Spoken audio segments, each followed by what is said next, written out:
Everyone thinks because you're a zombie, you don't know good coffee. Well, they're wrong. There's only one brew that gets my seal of approval. Deadly Grounds coffee is my guilty pleasure. The aroma is so intoxicating.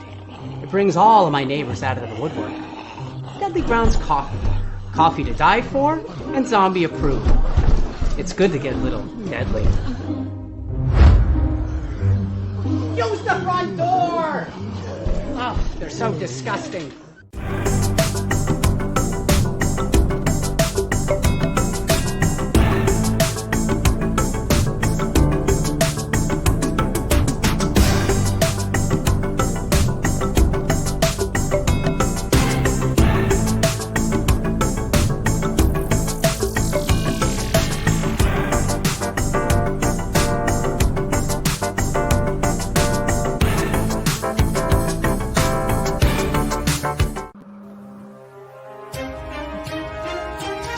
The Dorkening and all affiliated shows are not intended for anyone under the age of 18.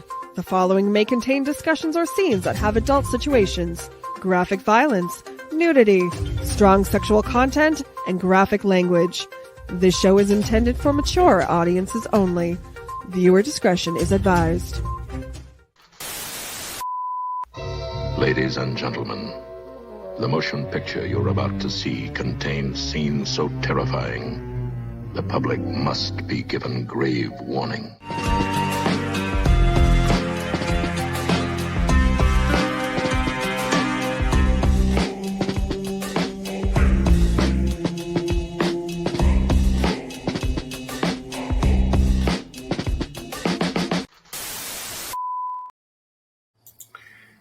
Hello and good evening. Let me make sure you guys can hear me. There we go. Hello and good evening and welcome to Shivers. I know it's the Bloody Binge movie podcast intro, but you were now listening to Shivers this week. Bloody Binge podcast will return next week.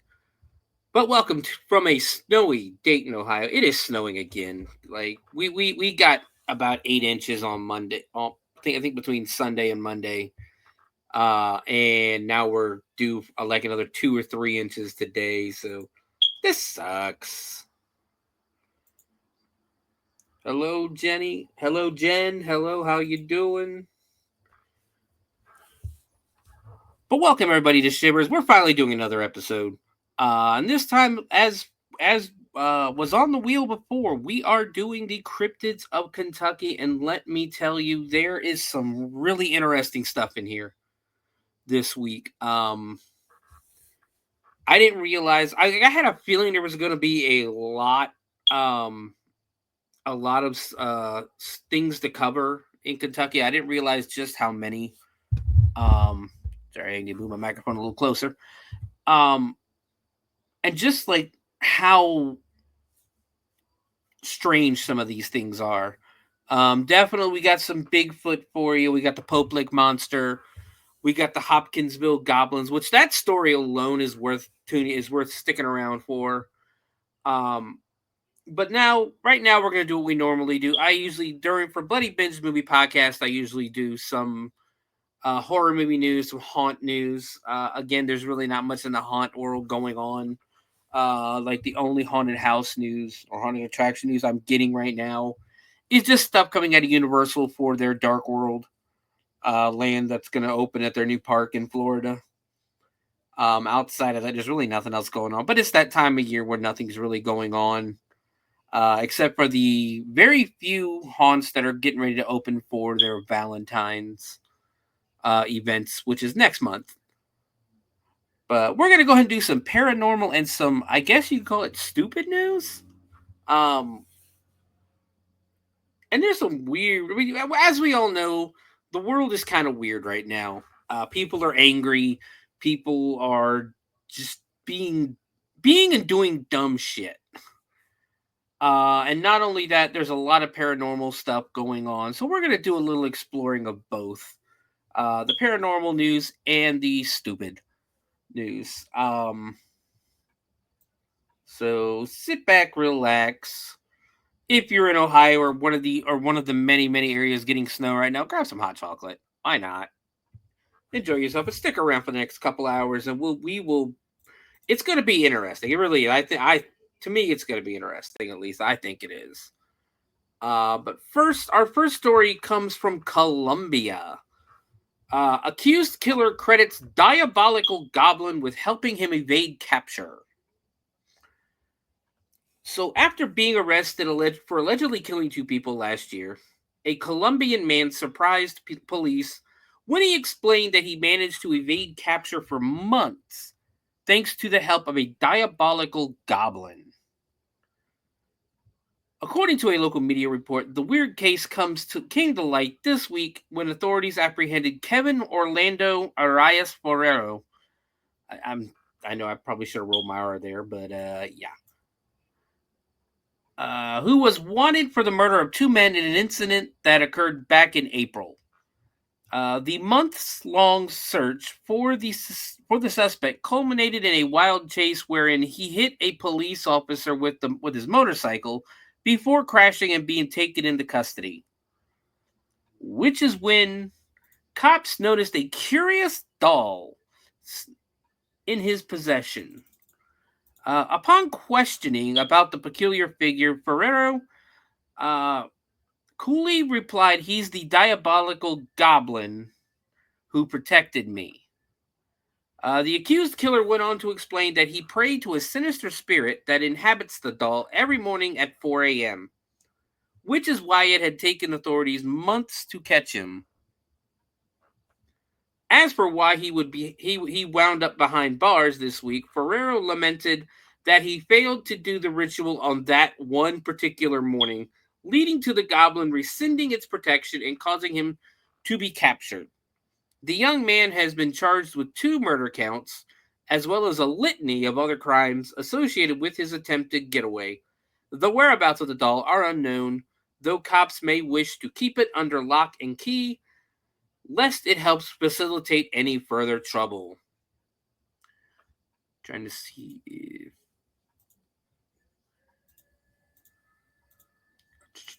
Give me 1 second. I'm trying to see if I don't think I saved this story, unfortunately, because I had a picture of the doll, but I don't think it's... Yeah, I do not have a picture of the doll, I don't believe. It's a weird looking thing. It's like green. It almost looks like an old German doll with like a green face. And it looks weird, but let me see, make sure I don't have this doll. And I do not, apparently. Unless it's been saved somewhere else. And it does not look like it's been saved anywhere else.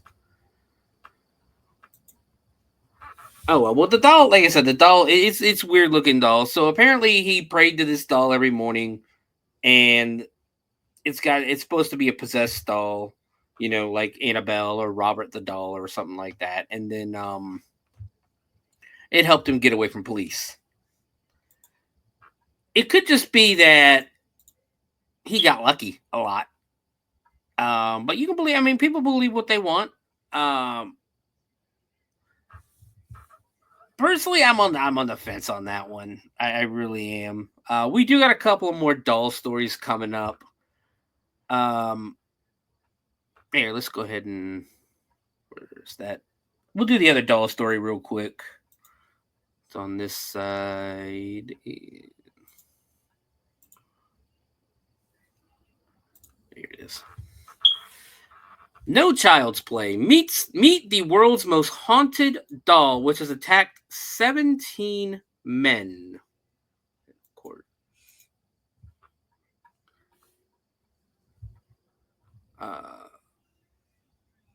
Can't show you this doll either because it's not supported.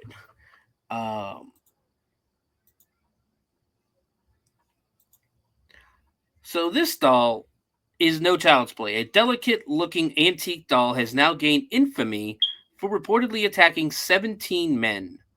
The doll, which is reportedly possessed by the spirit of a vengeful bride named Elizabeth, has become the focal point of numerous paranormal incidents at the Haunted Objects Museum in Rotherham, South Yorkshire. This is in England, or the UK. if you were wondering. The doll, which has earned a notorious reputation as the most haunted in the world, is alleged to have attacked at least 17 men, some of whom reported sustaining physical injuries, according to the New York Post. Lee Steer, a 37-year-old paranormal investigator and the museum's owner, acquired the doll for £866 on eBay after learning of its supposed hostility towards men.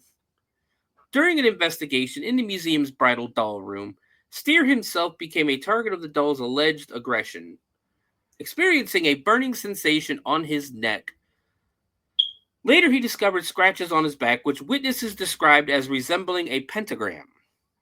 It's always a pentagram. You guys ever notice that? You guys ever notice it's always a pentagram?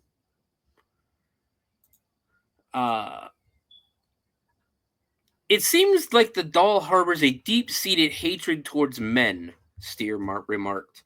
More than 15 people have reportedly been scratched by it. All men, never a woman, he told the outlet. The doll's disturbing behavior is not limited to physical assaults.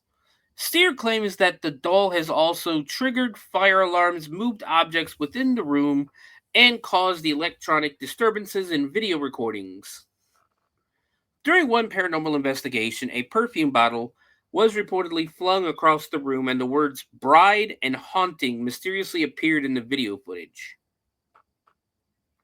Another paranormal investigator, Jean-Paul Kenny, 34, had a similarly unsettling experience with the doll while filming a TikTok live session in the museum. Kenny described feeling a sudden tug on his shirt as if someone had grabbed him from behind, despite being alone in the room with only his girlfriend and the doll.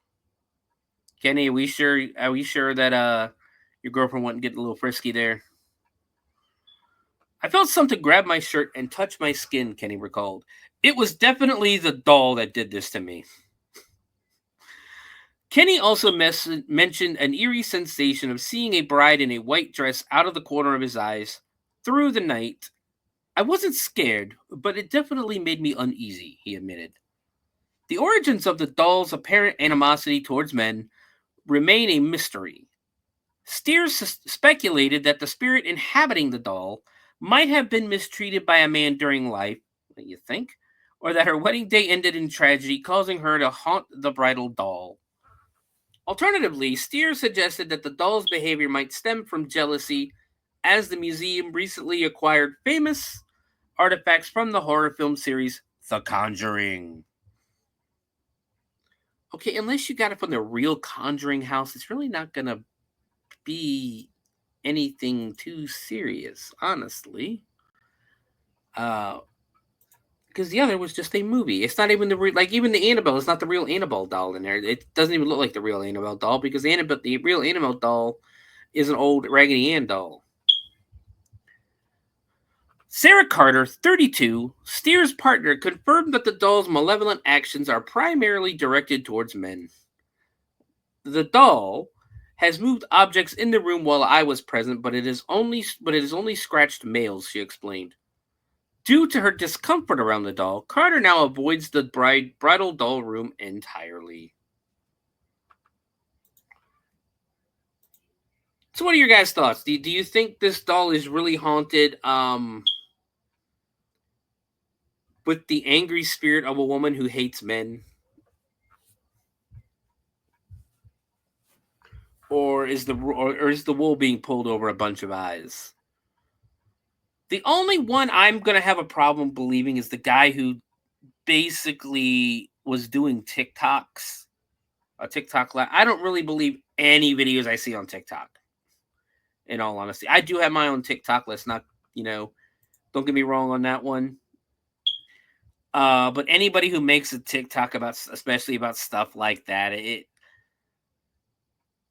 makes me think that, because if you don't get anything, if you're doing a TikTok, especially a paranormal TikTok or something or anything paranormal really when it comes to videos or social media, people aren't going to watch it if you don't get anything.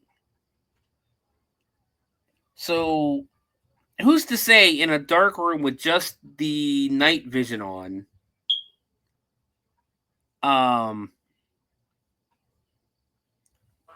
like with just the night vision on, that I can just go, oh my gosh, somebody pulled my shirt. Oh no. And you're going to, and people, you kind of have to believe him because he's in the room. And there's a lot of people out there that basically simply go, why would he lie? It does, Jen. It does. It does sound iffy. It does. Oh, like I said, only mostly because of the guy with the TikToks. I mean, it wouldn't shock me. Annabelle herself. I believe there's something with Annabelle. Whether it's demonic or anything like that, I do believe there's something with Annabelle. I believe in Robert the Doll. Excuse me.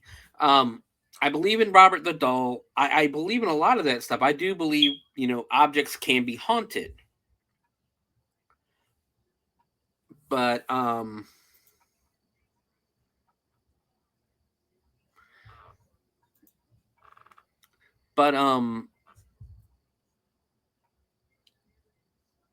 do you call it? I'm trying to think I lost my train of thought here for a second.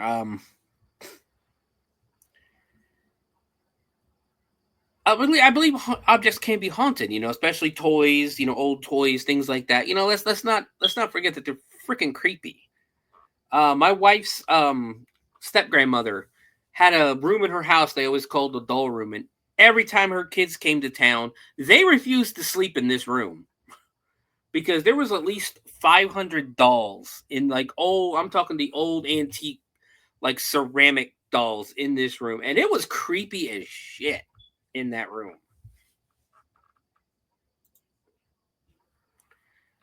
This one, no, I'm not. It's a very weird. I guess it's the circumstances. It's the circumstances that steer me away from believing whether this is true or not. So, moving on to our next story. Man claims alien abduction during alleged nude carjacking in Florida. This is our first trip. We got a couple of trips to Florida today. West Palm Beach, Florida, WPEC. Deputies say a West Palm Beach man was arrested nude after carving initials into a car and turning the knife on the owner in a New Year's Eve attempted carjacking.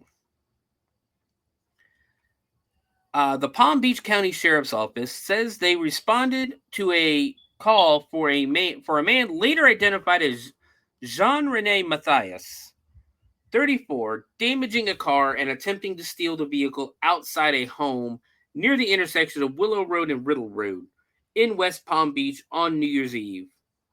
Deputies say around 5:30 p.m., the witnesses saw Matthias use a large knife to carve his initials, symbols, and pictures into the exterior of the car. The owner of the car told deputies that when he came out, Matthias turned the knife on him and demanded the keys to the vehicle. When the victim backed away from Matthias, he reportedly moved towards him, prompting the victim to run into his home and lock the door. After the victim retreated to his home, Matthias continued to damage the car, puncture the tires per deputies. When deputies arrived at the scene, Matthias was completely naked in the driveway of the home, according to PBSO's criminal probable cause affidavit.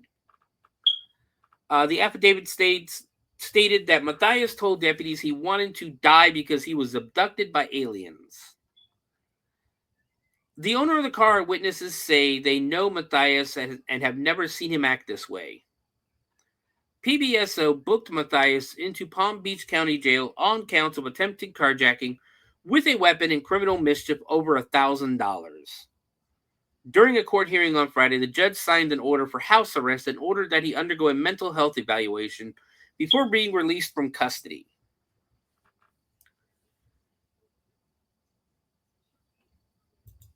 You know, one time I want to see the police believe him. Believe the guy who carjacked somebody at knife point, fully naked. I want the police to believe him and go, okay, where are the aliens? Because what if it is aliens?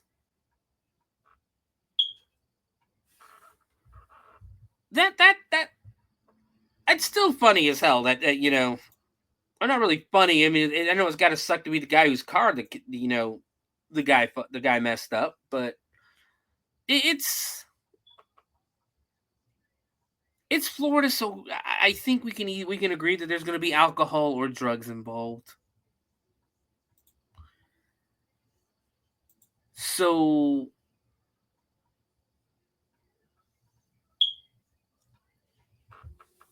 yeah, I mean, there's really nothing else on this story to really talk about. The facts are there. It's not really a believe it or not. But I mean, do we believe? I mean, come on, guys, do we believe that aliens are involved in this? That he got abducted by aliens, and then all of a sudden turned around, got dropped back on Earth, and the first thing he decided to do was grab a knife, take off all his clothes, grab a knife, and start attacking some random car? Or do we believe drugs are involved? That's the real question. But moving on, French-Swiss archaeology team discovers a stunning tomb of renowned wizard doctor in Egypt. Okay, after the past 4-5 years, I think everyone will agree with me when I look these people in the eye and say, put it back. Put it back. Don't be touching that shit. Put it back. Hold on. Let me say real quick about this guy. Because I believe that's why I downloaded this. I think that's the guy. That's Matthias there. That's his mugshot, at least.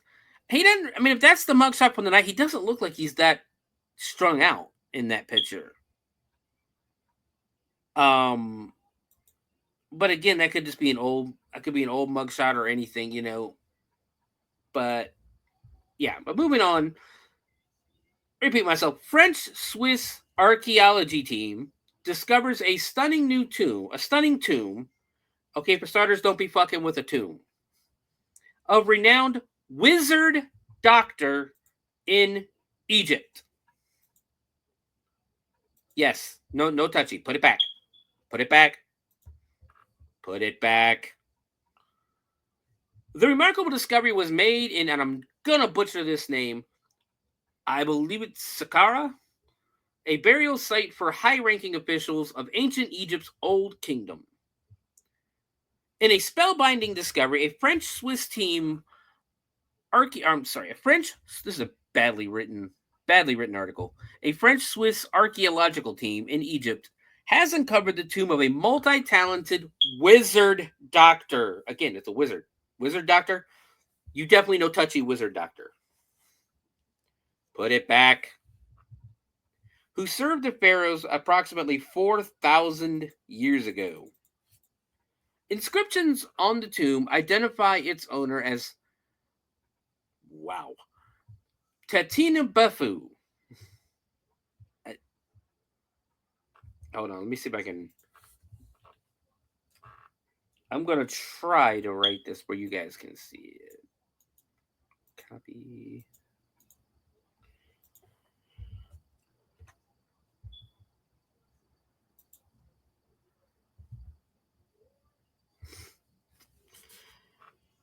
Huh. Okay, that's what it did. It did. Okay, that's why. That's why it shows Raz's page on here, is because I typed it in the chat and it all three popped up. But Tatine Bafu, I'm not Egyptian. I don't know how to speak Egyptian, but that is the name of the owner of the tomb. A celebrated physician during the reign of King Pepi, the second of the 6th dynasty, which spanned roughly between 2305 BC to 2118 BC, which we don't call it BC anymore, I thought. Could have sworn we do not call it BC anymore. The inscription suggests that guy held a complete series of titles, including Chief Doctor of the Palace, Priest, and Magician of the goddess Serket. The tomb is adorned with stunning carvings and vibrant artwork, including a beautifully painted false door and scenes of funerary offerings. The Egyptian Ministry of Tourism and Antiquities said in a statement, the team behind the archaeological mission, working in the southern section of Saqqara since 2022, located the tomb in a cluster of burial sites for senior statesmen and royal employees. The tomb had been almost completely ransacked before its discovery, and no human remains were found. That might be a positive. That might be a positive, because that means whoever's going to get that curse, I think they've already got the curse. According to Philippe Colombert, the leader of the French-Swiss team. As a priest magician of Serket, the goddess associated with protection against venomous creatures, Tatin Bafu would have likely specialized in treating snake and scorpion bites. Unusually, his other roles included royal dentist, a title that is rarely seen in discoveries from ancient Egypt. Saqqara is a vast necropolis of the Egyptian capital, Memphis. And it's a UNESCO World Heritage Site and is home to more than a dozen pyramids, including the famous Giza pyramids, as well as smaller pyramids at Abu Sur, Dashur, and Abu Rawash. This incredible find adds to Saqqara's rich legacy as one of Egypt's most significant archaeological sites, says the ministry. Don't touch. Don't touch. But like I said, if anything's going to go wrong, it's going to go wrong for the people who ransacked it, apparently stole the body. Unless the body's walking among us right now as a mummy. God, it is still snowing outside. Unless it's already, running around, torturing people, all that good stuff. But, yeah, people already stole from it. So it's been a site that people knew about before, I guess. But again, stop touching. Stop it. Moving on, we're going. Yes, don't touch. Don't touch. Especially if it's a freaking wizard. If it's a wizard minister or wizard priest, don't touch.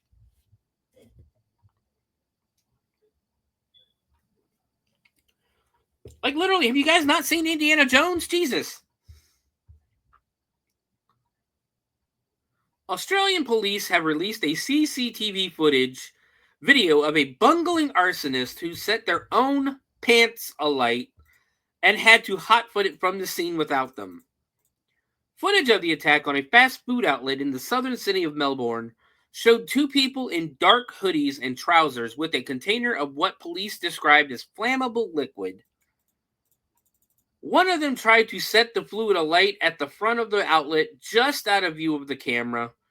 In an instant, the arsonist is seen again engulfed in flames and then hurriedly removing the burning trousers before running off bare-cheeked, bare-assed, with an apparently unharmed accomplice. Boom. Here you go, guys. That's an image from the video.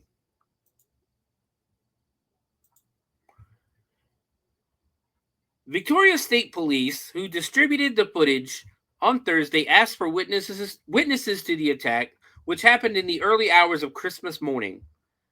Investigators have released CCTV and images of two people they believe may be able to assist with their inquiries. they said in a statement.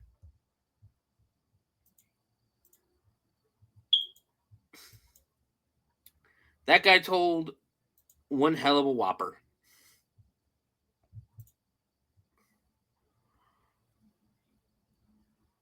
Like, and as you can see that the thing itself is still on fire. Like, the restaurant is still on fire. Look at the bottom, like, right corner of it. But he just happened to set himself on fire as well. Like, how dumb can you? Gotta be pretty dumb for that one. All right, what are we looking at? We're only at 30 minutes. We'll go another 30 minutes real quick, and then we'll take our break and come back for the what do you call it? Cryptids of Kentucky.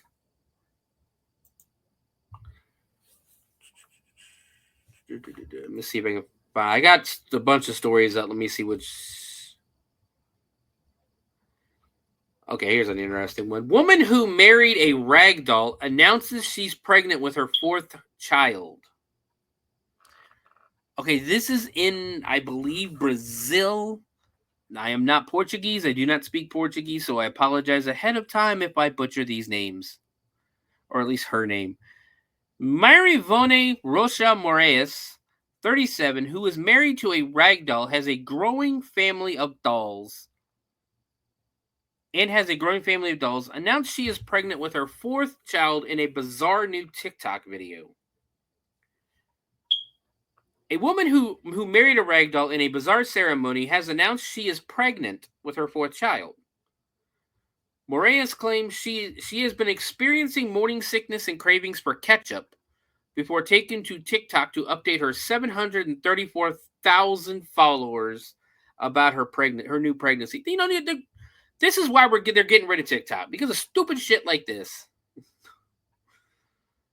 Why does she have 734,000 followers?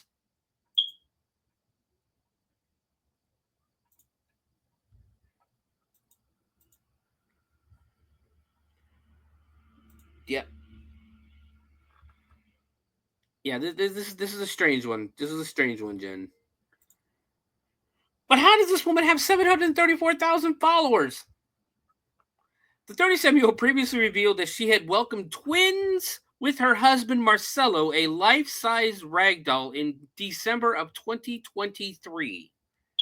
Now, just over 1 year later, a 4th child is set to join her growing family, which already includes 2-year-old ragdoll Marcelino and her twin daughters named Marcella and Emilia. Her mom, Donna Filo, had recently suggested that she take a pregnancy test after she described her symptoms. This can't be serious, right? This cannot be serious. Marivone from Brazil filmed the moment to share with viewers in the video, which has 70,000 views. She can be seen dipping the test into a small cup of urine. She waits before discovering that the test is positive and then proceeds to jump with joy, immediately grabbing Marcelo to tell him the news.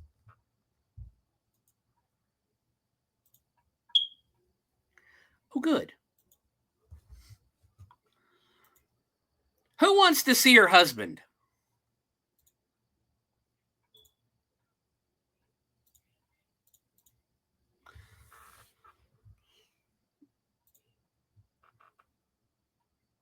There you go. There's her husband on their wedding day. Why are there people at the wedding?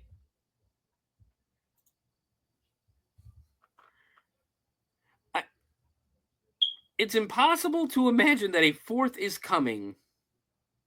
I'm sorry. The surprise was huge because the twins being 1 year old and there are 3 babies at home. It's impossible to imagine that a 4th is coming.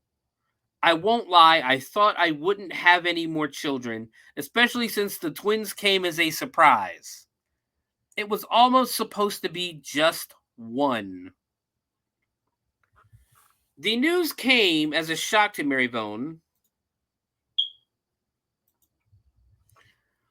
who married Marcelo in 2018. She said that she uses contraception, including the pill and condoms, but claims doctors told her she is extremely fertile.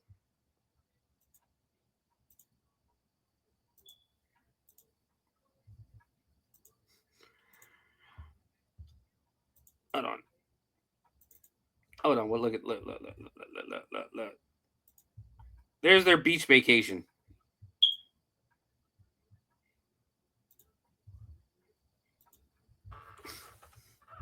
Where are his eyes looking? Where are his eyes looking?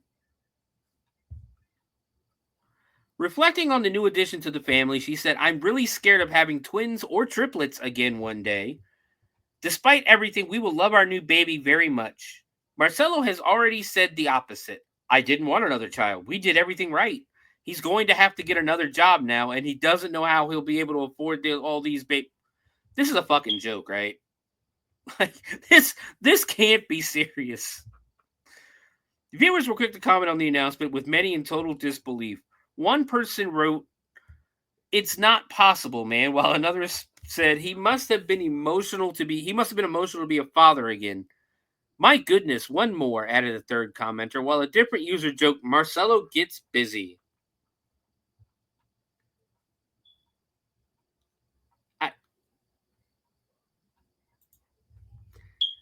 Again, this can't be real, right, guys? This can't be this woman can't be serious.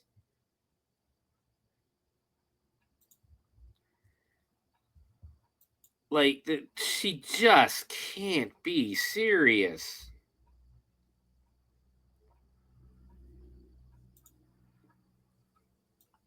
All right, hold on.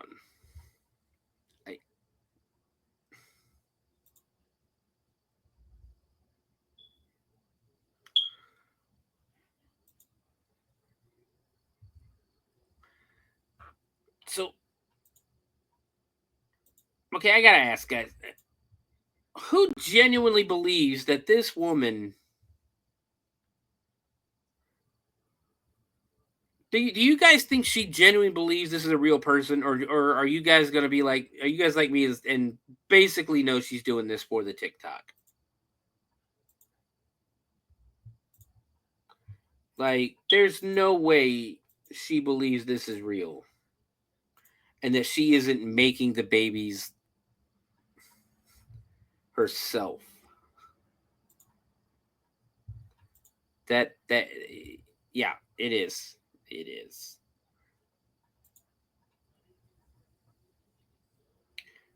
So again, it's this is why they're getting rid of TikTok. Shit like this, people make stuff up like this all the time, just to get the money that TikTok pays out if you get so many views. It has to be. Like, and again, we'll take it with a grain of salt too, because it is being reported by the Mirror, the UK Mirror, so which is like America's National Enquirer. I don't how many of you guys remember those old tabloid magazines that used to sit up front at the grocery stores. I think they still do. I don't ever pay attention. My favorite was always Weekly World News, because you know that shit wasn't real. But you still grabbed it, you still watched it.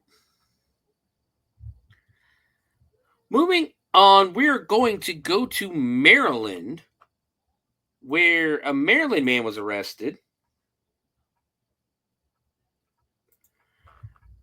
and charged with several offenses stemming from disruptions at two Catholic churches on Christmas Eve, including one disruption in which he was accused of pouring liquor into a container of holy water.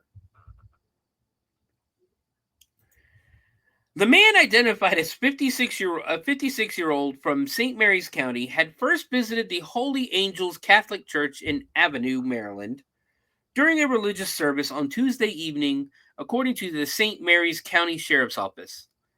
There, he approached the altar and dropped an onion in the aisle, disturbing the peace of those attending. A person then ushered the man outside, where the suspect began pelting this person with tangerines. according to the sheriff's office. Later that same night, at a midnight mass at the St. Francis Xavier Catholic Church in Leonardtown, the same suspect is accused of pouring whiskey into the holy water and threatening parishioners who tried to intervene. While being escorted from the building, he then attempted to strike church attendees with the whiskey bottle, albeit unsuccessfully, deputies said.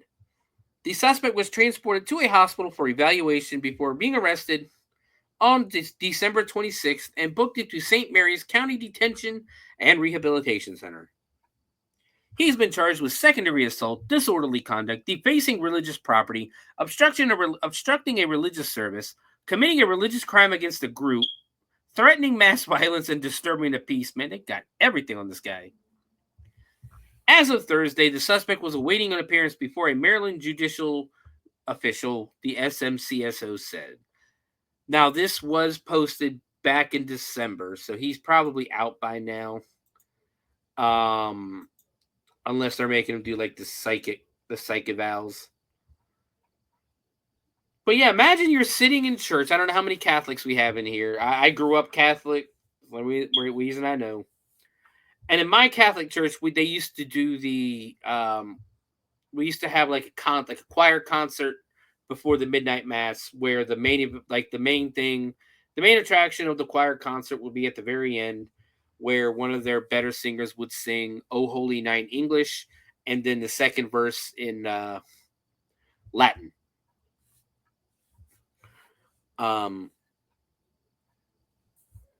So imagine you're just sitting there, you're watching the service. Dude just walks in, like you're at the first church. He just drops an onion in the middle of the aisle for no fucking reason whatsoever. Walks up, causes an issue. People start trying to escort him out, and he starts throwing tangerines at them. So he leaves, finds another church at midnight, and apparently he has it out for the Catholics. Walks up to where the holy water is and just pours a bottle of Jack. God, I hope it's Jack. I hope it ain't nothing. I hope it wasn't an expensive whiskey. But just pours a bottle of whiskey into the holy water. That's gonna be some fun, holy water. But and you're just sitting here trying to worship, if you're a kid, you're trying to just get through the night because Santa's coming and you want your presents. And dude just walks in and just fucks everything up.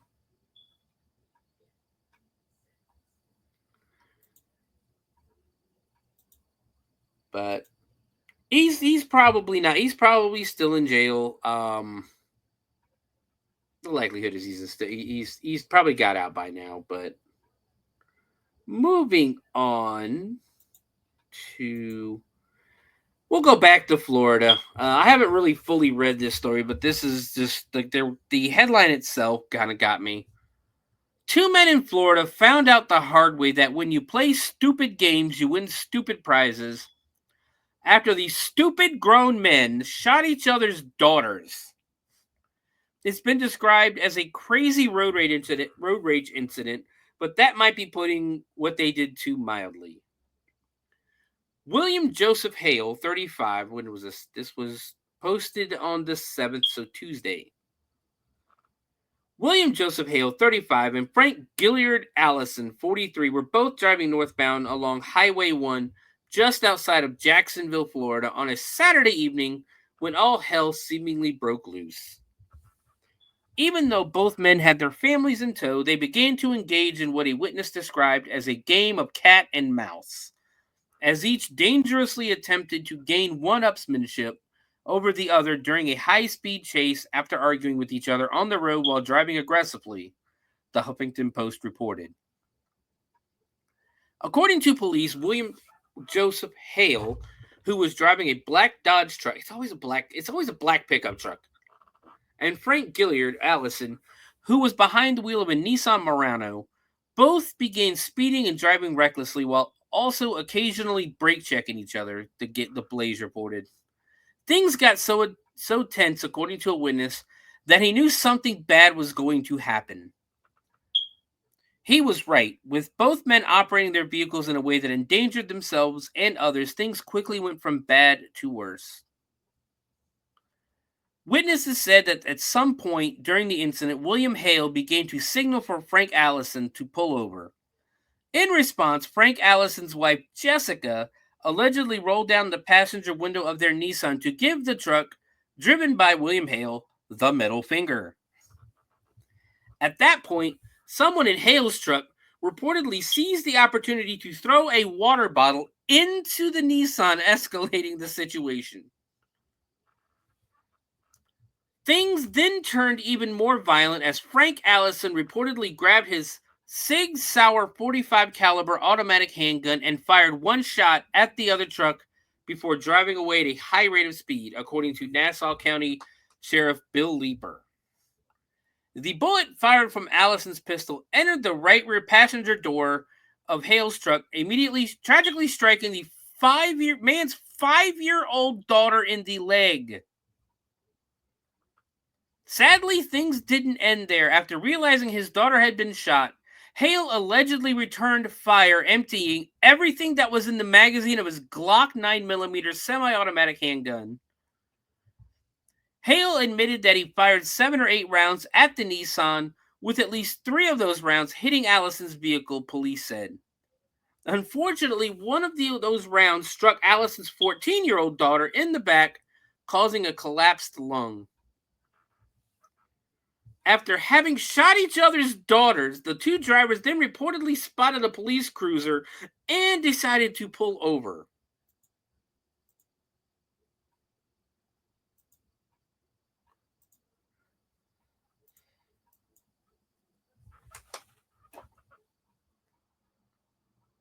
Rather than letting cooler heads prevail, however, the pair began fighting one another.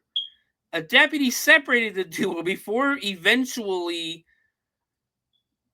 were both eventually placed under arrest. Both Hale and Allison were booked into the Nassau County Detention Facility and charged with second-degree felony attempted murder for their part in the road rage incident turned violent. Both girls were taken by fire and rescue units to be treated for non-life-threatening gunshot wounds. Allison's 14-year-old daughter was taken to the University of Florida Health downtown with a collapsed lung. It is also reported that both wives had at some point spoken to 911 operators during the incident. Both men were released on $150,000 bond. Police do not believe the men or their families knew one another prior to the incident. Unsurprisingly, their shocking behavior has been strongly ridiculed by law enforcement, with officers concluding in each of the arrest reports that their act was imminently dangerous and demonstrated a depraved mind without regard for human life. Nassau County Sheriff Bill Leeper echoed similar sentiments. What's scarier than one crazy driver with a gun? 2 crazy drivers with a gun, the shock sheriff quipped, according to the New York Post. Thankfully, no one was killed in this incident, but it could have very easily turned out that way because 2 people were acting stupid and let their tempers get the best of them, he continued. There could have been 2 dead kids because of 2 stupid grown men. Saying the road rage incident made him think of the movie Dumb and Dumber, the sheriff said he questioned how stupid 2 people could be to endanger their children not only by driving recklessly, but by shooting a gun at another vehicle while engaged in a road rage incident is just insane. The sheriff is right, but this isn't just stupidity, it's selfish immaturity as well. And the last part of the article is just going into a lecture about how we as parents need to be better.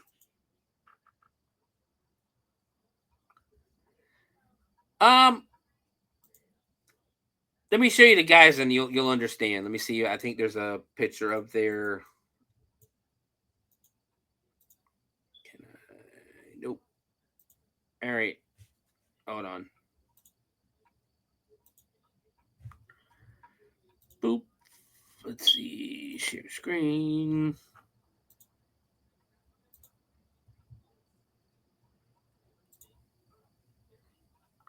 That's why.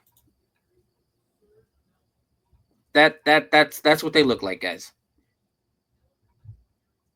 I can't get any closer. That's what they look like. They look exactly as you thought they would look like.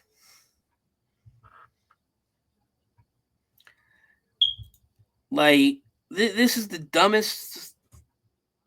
And it's always a black pick. What happens in a black pickup truck that makes people go crazy like this? You know, I'm sorry. Yeah, I want now I want to go. I would want to go defend my child. You know, I'd want to go beat the shit out of somebody who hurt my child. Don't get me wrong. After I get my child help, medical, anything. If you hurt my child, I'm going to go get him help first. As long as he's okay, I'm coming. I'm going to put a foot in your ass. That's just how it is. But my kid is going to be taken care of first.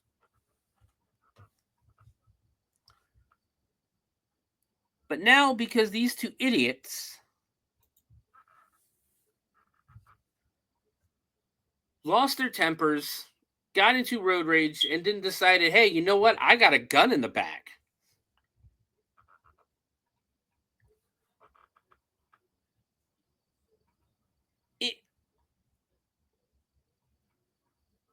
First off, if you're going to own a gun, you need to use it responsibly.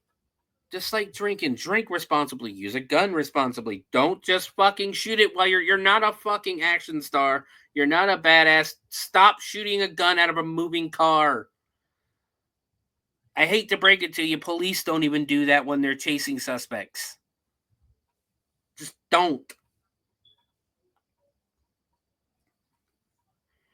But all right, guys, we've been going for about 52 minutes. We're going to go ahead and take our break real quick.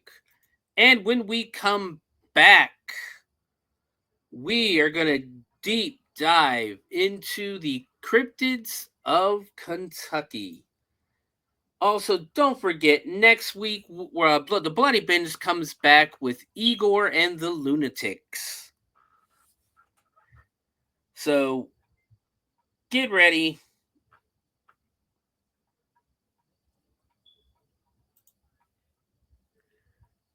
Exactly. Big murder kitty on the porch, yes. Other stupid people in traffic, no.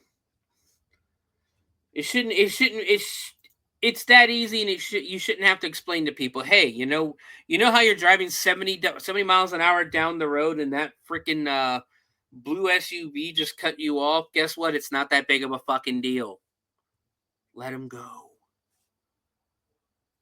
But all right, guys, like I said, we're going to go ahead and take our break real quick. When we come back, we are going to dive into the cryptids of Kentucky. Back in a moment.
Greetings and shabebans. We are the Retro Reductibus Cephala Podcast. a long-form bi-weekly show that celebrates all the things that made growing up awesome. Well, that sounds good, but I don't know what all those words mean. I think what Parasite Steve's trying to say is that on Retro Red Octopus, we explore a range of retro goodness, from toys, video games, and movies, to cartoons, and even snacks and school lunches. Oh. And we do it all with a positive spin, a slew of killer guests, and some very adult language. And you know what else is cool? No. This crazy show is part of the Door King Podcast Network with new episodes every Tentacle Tuesday. What's that? And if waiting 2 weeks for a new episode gives you a sad, know that we drop bonus episodes all the time, like the off-format Crow's Nest and an interview series we call The Brig.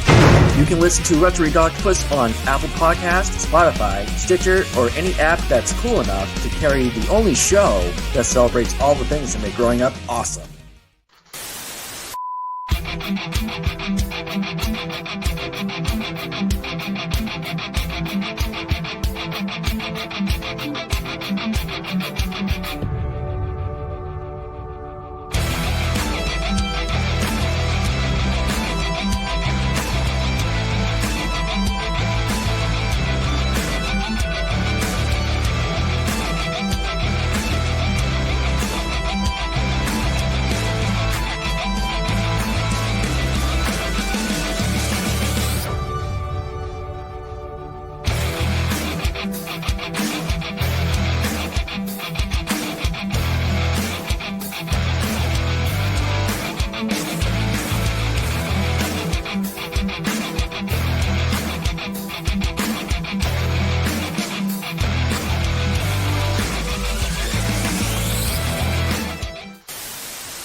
And just like that, we're back. Welcome, everybody, to Shivers.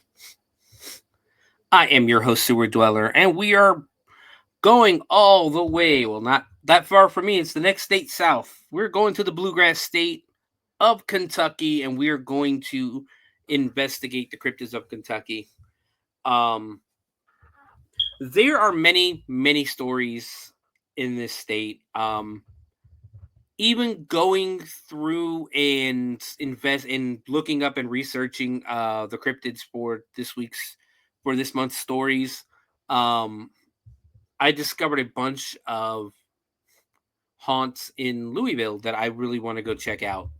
So, very good chance I might once maybe after the winter, probably. I'm not gonna lie, once the weather gets better, or at least till it stops snowing. That might be a thing we do. I do want to apologize also ahead of time. I am using my new microphone again, so you're probably hearing a lot more like background noise, and I got to get a filter for this thing. But you're also hearing me move around in my chair a lot. That is because at the beginning of the week, I kind of messed my back up shoveling snow to the point where for about 2 days there, I couldn't walk. So I've pretty much been down most of this week, laying on my back in bed, just trying to get it to go back to where it needs to go. I'm doing okay now, but it's been hurting it's been hurting most of the week. So I do apologize if I'm moving around too much and you guys can hear it. I will do my best not to. Like I said, I'm trying. I got to go get me a filter for this. Because I know you guys could probably hear a lot of the cars going by outside, and hopefully you can't hear the kids' game in the next room. But the cryptids of Kentucky, like I said, they've been it was very fun to do this one. So far, in case you haven't followed the rest of the series, we've done Ohio, we've done Vermont, and now we are doing Kentucky. My plan is to go to all 50 states, maybe even the territories, but at least all 50 states. I have a random wheel generator that I use to decide what state we're going to go to next. That's how I'm going to do it, because I could have just went in alphabetical order, but I think that's boring, so we're jumping around to different states. If you're interested in listening to or checking out the other episodes that we've done in Ohio and in Vermont, feel free to look up the Bloody Binge movie podcast on YouTube or the Owl Light Network. You can always go to the Owl Light Network's YouTube page, and I believe Jen has loaded them all up on there. So I don't know if you've ever been to Kentucky. Kentucky is it is a gorgeous state.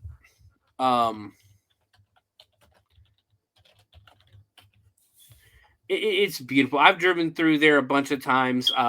We go every year. Me, the wife, the kid, her mom, and her kid. We go down they have this in Louisville every March, right around spring break. They have this really big trucking convention. You're basically semi trucks, and it's like not really a convention, but it's like a trade show kind of. And her mom and her stepfather used to be when he was alive was in the trucking industry. Her mom is still a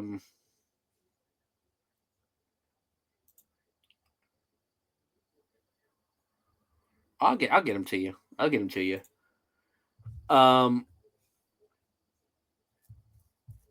The what do you call it? What I'm trying to think. Yeah, it's a semi truck convention.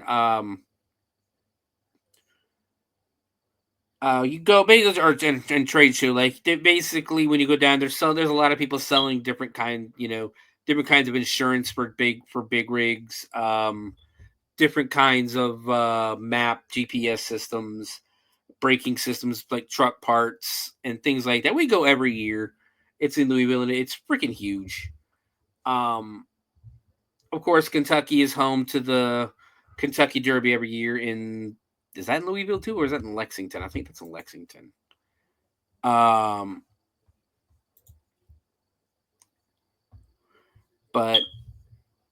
the state basically starts right at the top. In the northern part, it has the Ohio River running as the border. In the south, of course, you have it's bordered by Tennessee. Indiana borders it. Trying to remember. I think Virginia borders it too at some point.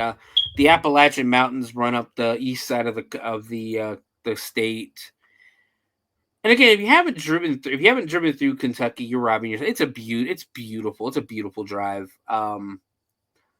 We drive through there. Like I said, we visit there once a year for that, and then we drive through to go to Tennessee.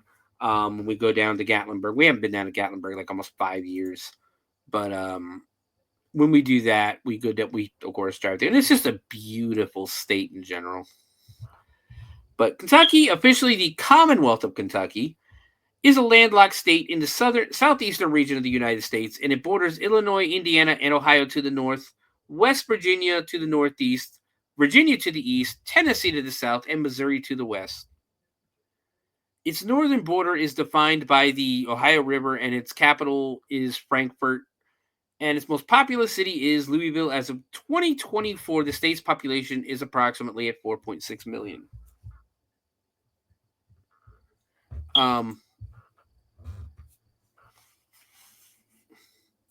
Almost sound like somebody's knocking at my door, and they better not be. Previously part of Virginia, Kentucky was admitted to the Union as the 15th state on June 1st, 1792. It is known as the Bluegrass State in reference to Kentucky bluegrass, a species of grass introduced by European settlers, which has long supported the state's thoroughbred horse industry. The fertile soil in the central and western parts of the state led to the development of large tobacco plantations similar to those in Virginia and North Carolina, which utilized enslaved labor prior to the passage of the 13th Amendment.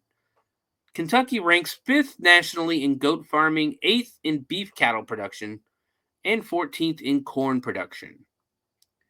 While Kentucky has been a long-standing center for the tobacco industry, its economy has diversified into non-agricultural sectors, including auto manufacturing, energy production, and medicine. As usual, they all started as a Native American settlement.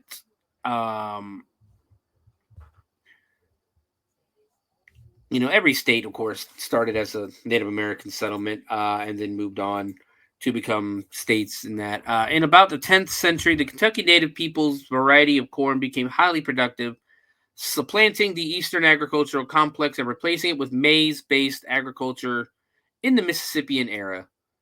As of the 16th century, what became Kentucky was home to tribes from diverse linguistic groups. The Kispoco, an Algonquin-speaking tribe, controlled most of the interior of the state. French explorers in the 17th century documented numerous tribes living in Kentucky until the Beaver Wars in the 1670s. I'm really interested in that now. However, by the time the European colonial explorers and settlers began entering Kentucky, in greater numbers in the mid 18th century, there were no major Native American settlement in the region. The Chickasaw had territory up to the confluence of Mississippi and Ohio rivers during a period known as the Beaver Wars from 1640 to 1680. Wow, that lasted 40 years. Another Algonquin tribe called the Maumee or the Mascouten was chased out of southern Michigan. Yeah, we had Maumee here too. The vast majority of them moved to Kentucky, pushing the Kispoco east, and war broke out with the Tutelo of North Carolina and Virginia that pushed them further north and east. The Maumee were closely related to the Miami from Indiana. Later, the Kispoco merged with the Shawnee, who migrated from the east and the Ohio River Valley. So yeah, that's a lot. I mean, we're not going to go through everything, but that's a little bit of the history in Kentucky. And when there's a lot of Native American history too, there's also, of course, a lot of cryptids, a lot of hauntings and things like that. So let's go ahead and get started. Our first cryptid is going to be one of the most famous cryptids in Kentucky, the Pope Lick Monster.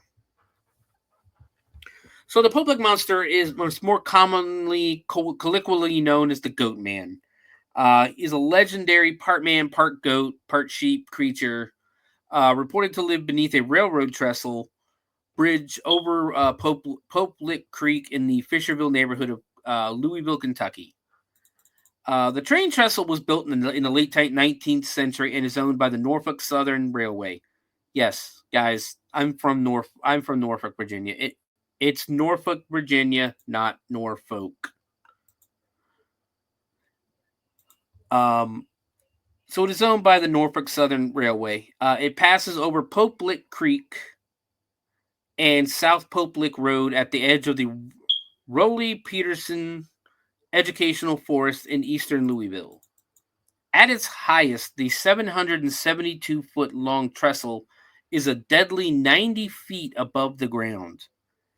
It looks abandoned and rickety, but some 24 freight trains cross it each day. That would be absolutely terrifying. The Pope Lick Monster is said to live under the trestle like the troll in the Three Billy Goats Gruff fairy tale. It's often depicted by artists as a bipedal, furry humanoid with a goat's face and curving ram's horns. But the trestle isn't just the home of the Pope Lick Monster. It's also the monster's murder weapon. Numerous urban legends exist about the creature's origins and the methods it employs to claim its victims. According to some accounts, the creature uses either hypnosis or voice mimicry to lure trespassers onto the trestle. Once the victim finds themselves trapped atop the vertiginous bridge, they are killed by either by oncoming trains or by the long drop to the ground below. Other stories claim the monster jumps down from the trestle onto the roofs of passing cars beneath it. Yet other legends tell that it attacks its victims with a blood-stained axe, and that the very sight of the creature is so unsettling that those who see it while walking across the high trestle are driven to leap off. The earliest mention of the Pope Lick trestle can be found in an article from the Courier Journal in December of 1909. This particular article contains no mention of a legend or a monster. Instead, it announces a train wreck caused by a broken brake beam. But the thing about this monster is that even though it may only exist in the realm of urban legend, it has caused real deaths. Every couple of years, somebody dies on that bridge. Trains are often unable to stop in time, and anybody who finds themselves on the track at the wrong moment will have nowhere to go but under the wheels of a train or off the side of the bridge. Tragically, these deaths are often of people who went atop the bridge to look for the Pope-like monster, making them actual victims of the creature. The last victim on record died in May of 2019. Two teenage girls, 15 and 16, were on the tracks when a train crossed. One was killed immediately, and the other survived after being taken to the hospital in critical condition. But another death 3 years earlier was more directly connected to the Pope-like monster. In April of 2016, two Ohio tourists, 26-year-old Raquel Bain and her boyfriend, 41-year-old David Nee, were on their way to Waverly Hills Sanitarium in Louisville. Coming to Shivers later on. Before heading to the asylum, they decided to check out the infamous Pope-like monster bridge when the train came speeding across the trestle. Bain was hit by the train and fell to her death, while Nee was able to survive by wrapping his arms and legs around the edge of the bridge. He was barely able to hold on as the structure vibrated violently. So yeah, that's basically there are recorded deaths because of the Pope-like monster, only because people go out to look for it and for some reason feel the need to climb the trestle. I don't know if they don't realize that it is still an active trestle. I don't know what the hell they're thinking. Once again, I must reiterate, if you're going exploring, paranormal investigating, Bigfoot hunting, Pope-like monster hunting, any kind of hunting like that, please take somebody with you. Please make sure you have a working form of communication. So there's there's a few different origins to it. One of the more interesting ones that I found was taken from LouisvilleHalloween.com. And the origin of the story is that the Pope-like monster is a freak. Like from the circus. So the story begins with a man who calls himself Colonel Beauregard Shilneck. Although there is no record of evidence that he ever served in any regiment of the armed services or military or militia, Colonel Shilneck was the owner and ringmaster of a traveling circus that performed across the American heartland of the heartland of America and into the deep South territories beginning in the early 1930s. Shilneck's reputation was one of ill repute in the carnival business, and he was considered a liar, a cheat, and an all-around charlatan. His crew of carnies and circus clowns were more of a gang of cutthroats and pirates than sideshow entertainers, and every town they visited left behind a series of unsolved thefts, missing persons, and grisly accidental deaths.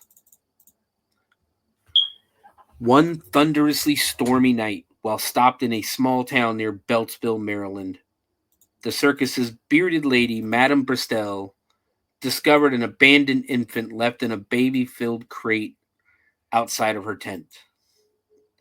The child was severely malformed, with stubs protruding from its forehead and misshapen legs that ended in what looked more like cloven hooves than human feet. She took the poor creature in and gave it food and shelter. One look at the twisted abomination, and Colonel Shulnick knew that he had struck gold. He had found the starring attraction for his freak show that would make him rich beyond his wildest dreams. He took the child and raised it in captivity, never letting it out of his sight or its cage until it could be fully exploited for its grotesque appearance. The beast grew in size and strength over the years. Its stubs became full-sized horns, and its temperament as nasty as the treatment given to it by the cruel circus carnies charged with keeping it imprisoned. It spent most of its life chained to the wall of a cage inside a circus train, whipped brutally daily and keep it subdued and submissive, and fed only gruel and leftover scraps from the Midway vendors' grease pits. One fateful night during a thunderstorm as violent as the one on the night of its birth, the circus train was passing through Fisherville on its way to a performance in Louisville, Kentucky, when a bolt of lightning struck the tracks, causing the train to derail just ahead of the trestle over Pope Lick Creek. The twisted wreck probably killed most of Shulnick's crew instantly, but not all of them, since body parts were found as far as 2 miles away from the crash site. What is known for a fact is that the Goat Man survived the tragic train wreck, finally set free from its life of torture, exploitation, and imprisonment, and it took revenge on the survivors by ripping them to bloody shreds. Colonel Shulnick's body was never found, and it is suspected that a few of his cutthroat crew of clowns, circus freaks, and dangerous animals also may have survived the deadly accident, but were never found. Due to the number of deaths, missing persons, deer and livestock mutilations, and Goatman sightings that have been reported in the ensuing years, there is good reason to believe that the Goatman of Pope Lick never left the area. He is believed to have taken up residence in either an underground cave or ramshackle hut, somewhere in the wooded area near the train trestle. His inbred hate of cruel humanity has made him a bloodthirsty and dangerous beast to be avoided at all costs. Those that dare trespass into his domain have met their fate at his hands.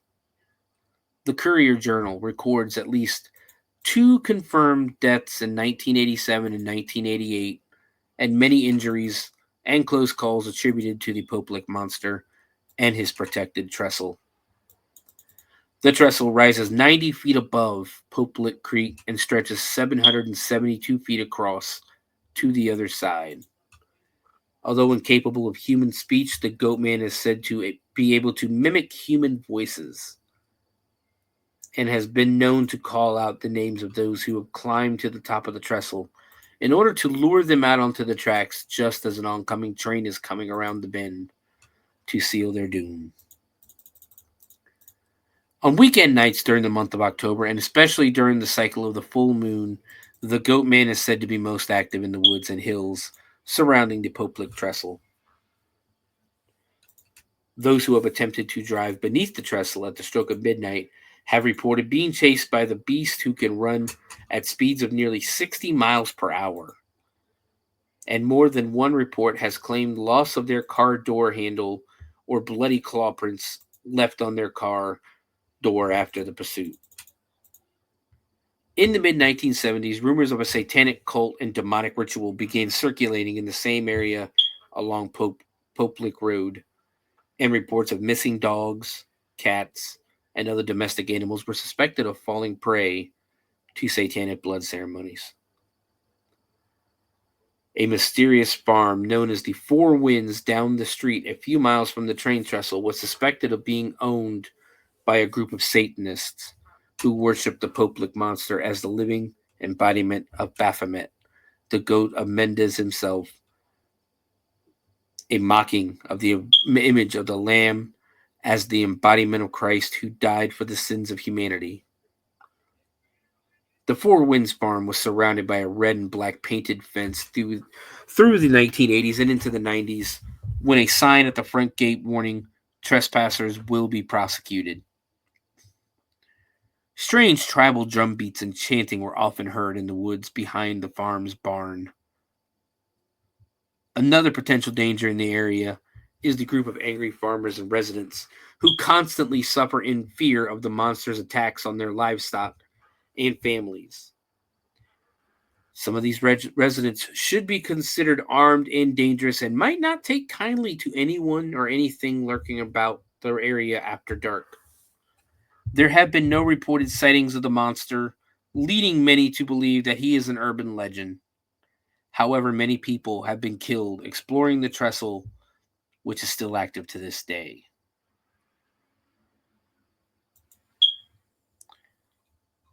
So,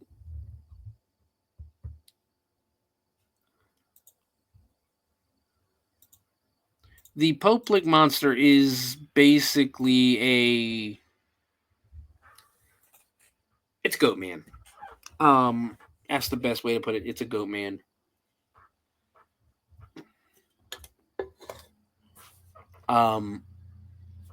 So if you believe in it or not, I mean, the whole freak story, the story that I read with Colonel Shelnick and that doesn't hold water to me. It really doesn't.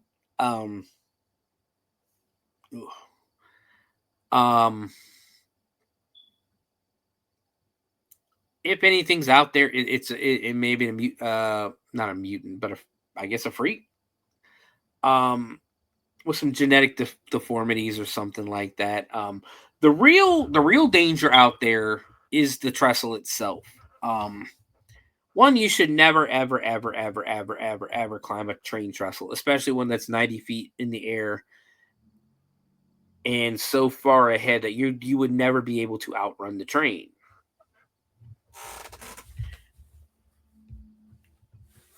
And on top of that, the train can't stop. The trains don't stop on a dime. So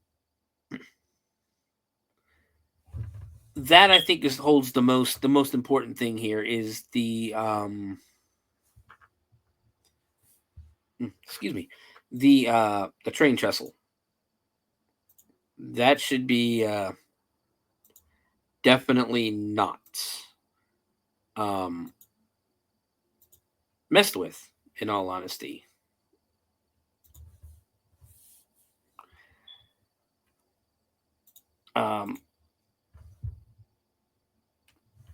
I mean, that's really all I have for the Poplik monster. Is that? I think I don't know if they have festivals like they do, like the Frogman here or anything like that. But at the end of the day, just go visit the trestle. Stay off the trestle. But that is the tragic story of the Poplik monster.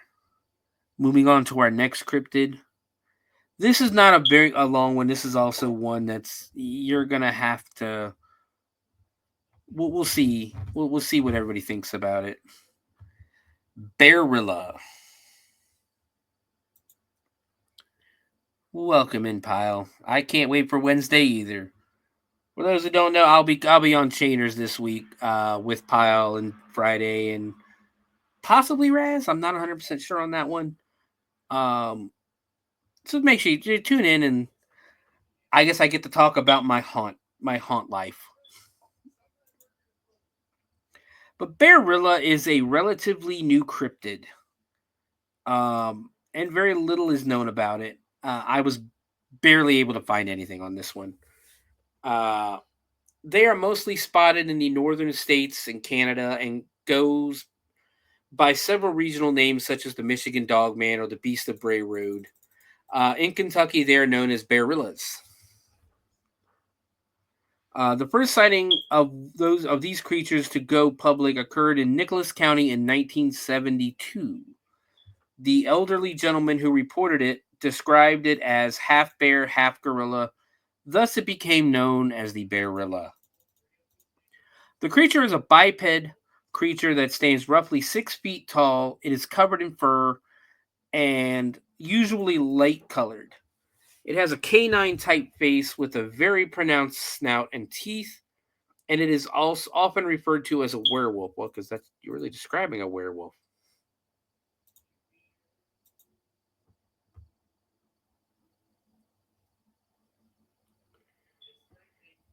This is true, but there's also, I don't know if you guys know it, I don't know if you noticed or not, Pyle, but there is a movie called Hogzilla out there starring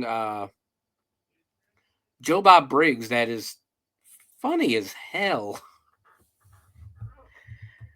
In fact, another name it is known by in Kentucky is the Gateway Werewolf. The creature is sometimes referred to as a dog-faced Bigfoot, but make no mistake, this entity is by no means a Bigfoot. It's not a Bigfoot. At most, it might be a dog man, but a Bigfoot, no, it's not a Bigfoot. Bigfoot is normally docile, whereas this creature does have an aggressive streak. This article, I mean, I am reading out of an article, guys, just to give you a heads up. I think Bigfoot can be docile for the most part, but I also believe that if you encroach on his territory, he gets very violent and very angry, just like any other wild animal would. But there have been 3 instances of aggressive behavior by this cryptid. 2 of these resulted in physical injury, one of which had to be treated at a local hospital. The victim was treated for severe scratches on the back and shock. So yeah, I have nothing on the sightings or anything like that. It was actually very hard to find any kind of information on Bearilla, outside of what I just read you. So Bearilla sounds like a dog man, werewolf. If you believe in if you believe in werewolves, I lean more towards a dog man, if anything. But again, we'll see if it. I wish I could find more information on Bearilla. I just really, really can't. So we're gonna move on. This is actually a very interesting story. The Hopkinsville Goblin.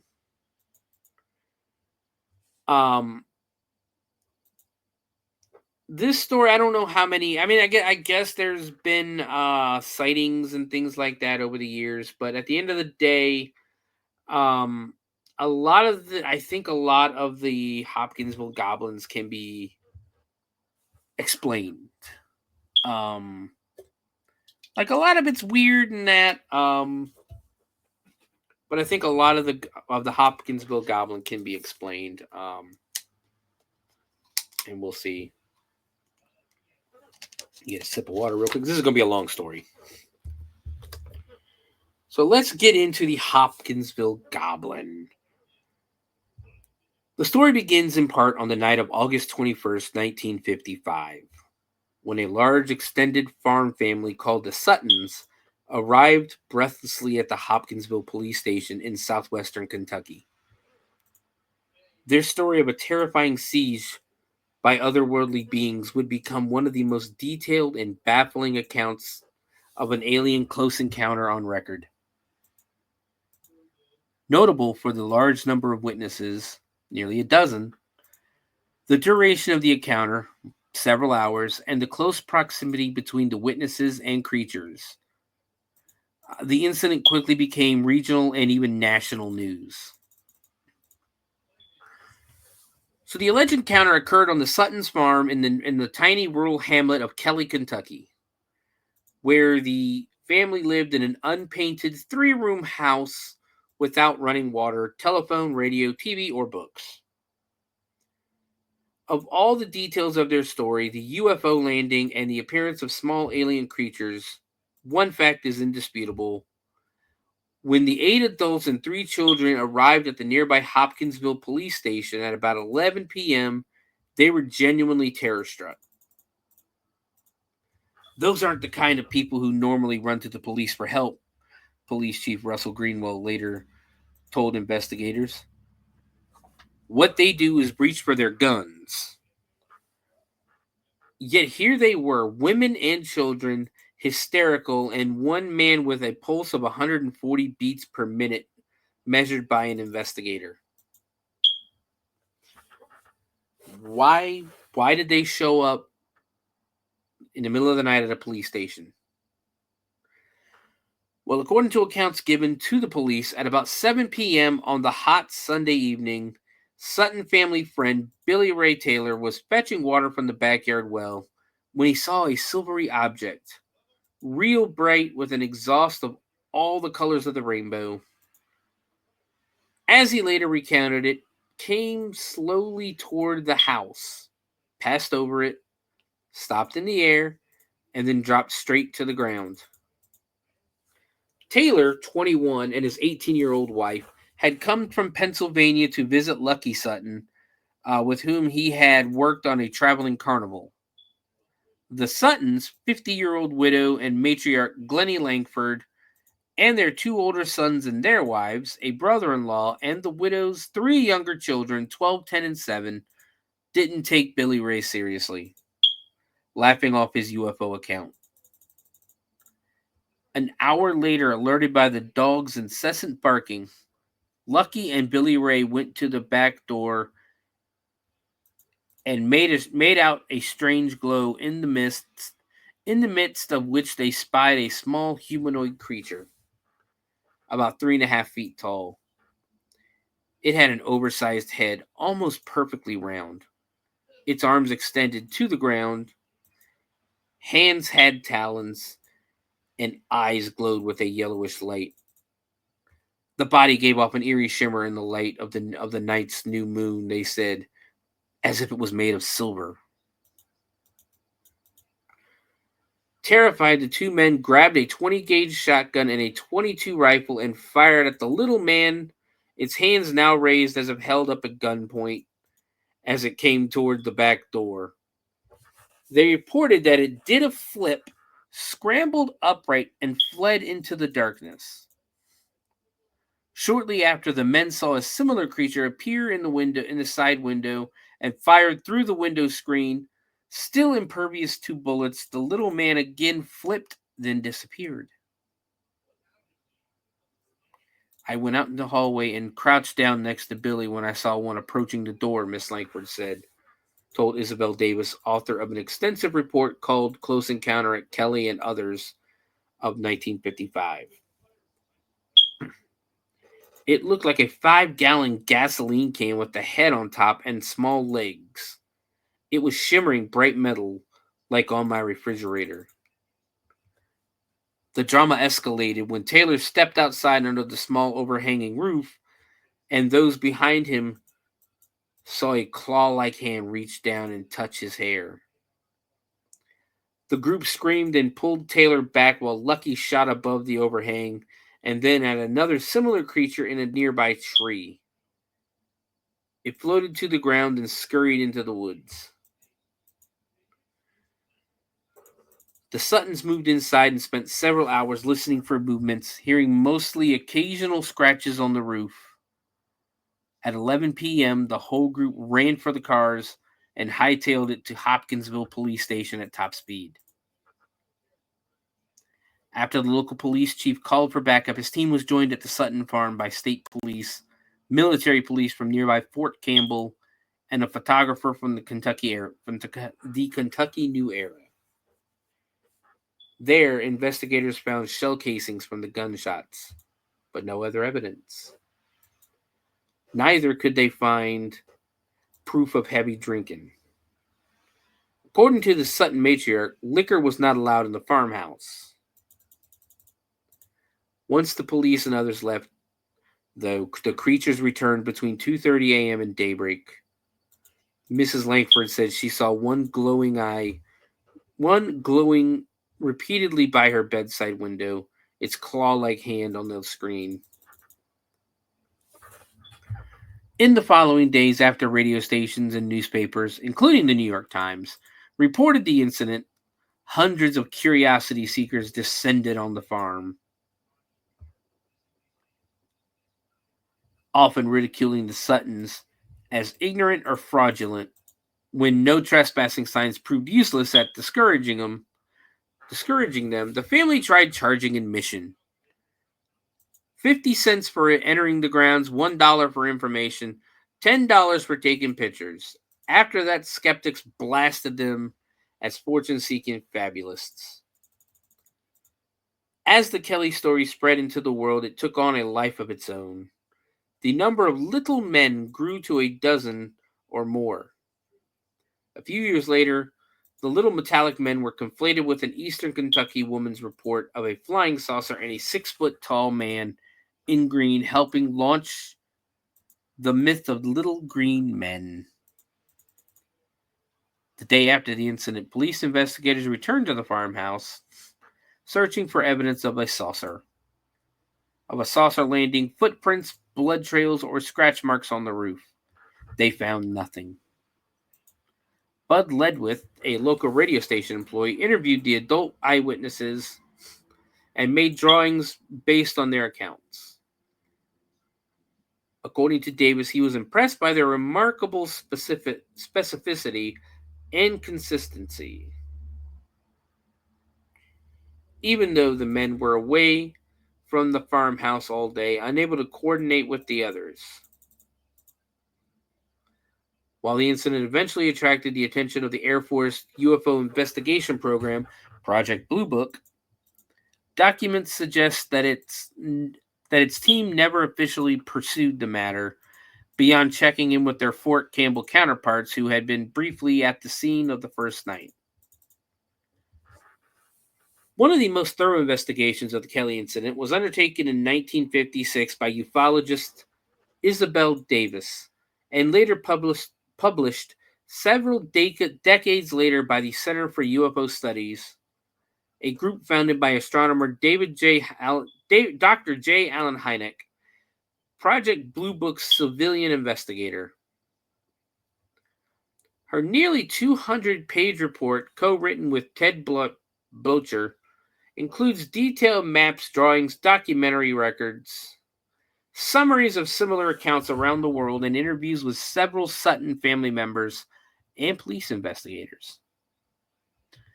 Davis summarized the latter's concern about the lack of physical evidence. But to her reckoning, none of the possible explanations, a deliberate hoax, a publicity play, group hallucinations, made sense. While questions arose about whether the young men were exaggerating, possibly fueled by the hidden stores of liquor, Davis's strong impression after meeting Mrs. Langford was one of a somber, no-nonsense matriarch who abhorred the limelight and had no reason to lie. None of the witnesses, Davis noted, had any history of making quote-unquote preposterous allegations. In 2006, Joe Nichols, senior researcher fellow of the International Committee for Skeptical Inquiry and a self-styled paranormal investigator, reviewed the accumulated evidence in an article entitled Siege of the Little Green Men. The 1955 Kelly, Kentucky incident. In it, he raised suspicion about what he called Billy Taylor's embroidered testimony. He matched Taylor's UFO sighting with similar reports from that day, which suggested a small meteor in the vicinity.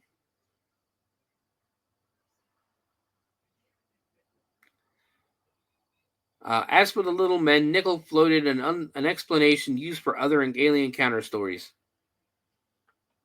Owls.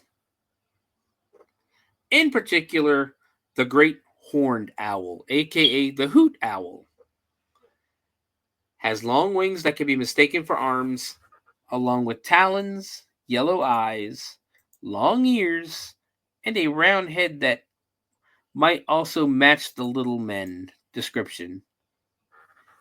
As for their metallic shine, Nichols suggests that they could have easily been reflecting moonlight. But while hoot owls are known, to be active at dusk and extremely aggressive when defending their nest, Some investigators question characterizations of the creatures as hostile. To some, their behavior that night in Kelly appeared to be simply curious.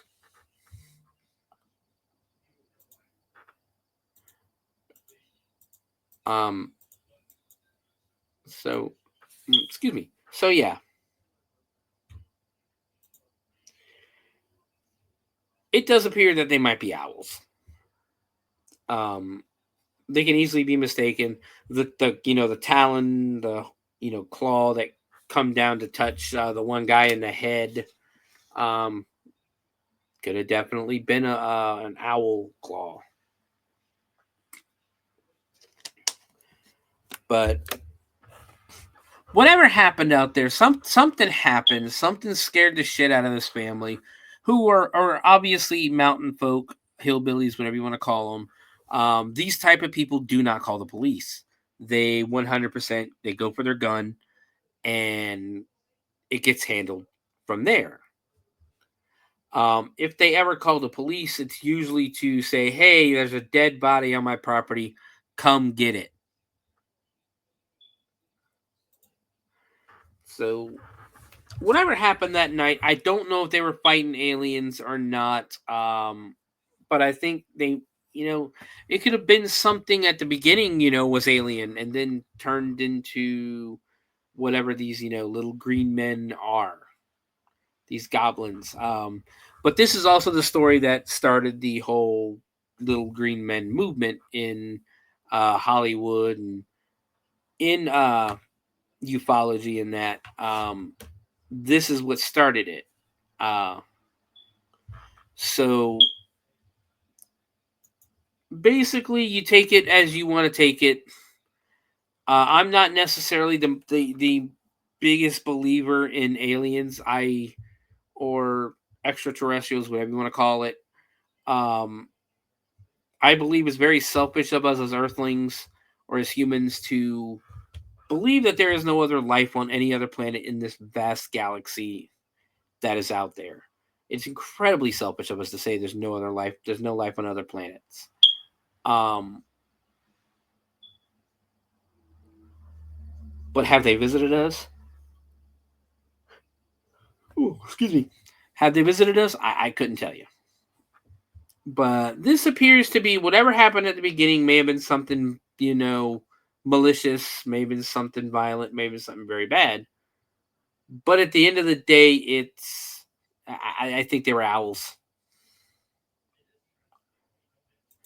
Moving on, this isn't necessarily a cryptid, but this is a weird incident. And we'll see what everybody thinks. But now we're going to talk about the Kentucky meat shower. The Kentucky meat shower was an incident occurring for a period of several minutes between 11 a.m. and 12 p.m. on March 3rd, 1876, where what appeared to be chunks of red meat fell from the sky in a 100 by 50 yard, 90 by 45 meter, for anyone who lives outside of the United States, area near Olympia Springs in Bath County, Florida. Or Bath County, Florida, Kentucky. We're not doing Florida. There exist several explanations as to how this occurred and what the meat was. Although the exact type of meat was never identified, various reports suggested it was beef, lamb, deer, bear, horse, or possibly human. Despite the various theories, the exact cause of the Kentucky meat shower remains a subject of speculation and mystery. On March 3rd, 1876, a farmer's wife, Mrs. Crouch, was making soap on her porch when she reported seeing a piece of meat fall from the sky. She said she was 40 steps from her house when the meat started to slap on the ground. Mrs. Crouch and her husband believed the event was a sign from God. The phenomenon was covered by Scientific American, the New York Times, and other publications. most of the pieces of meat were approximately 2 by 2 inches or 5 centimeters by 5 centimeters. At least one was 4 by 4 inches, 10 centimeters by 10 centimeters, or the most appeared to be beef. But according to the first report in Scientific American, 2 men who tasted it judged it to be lamb or deer.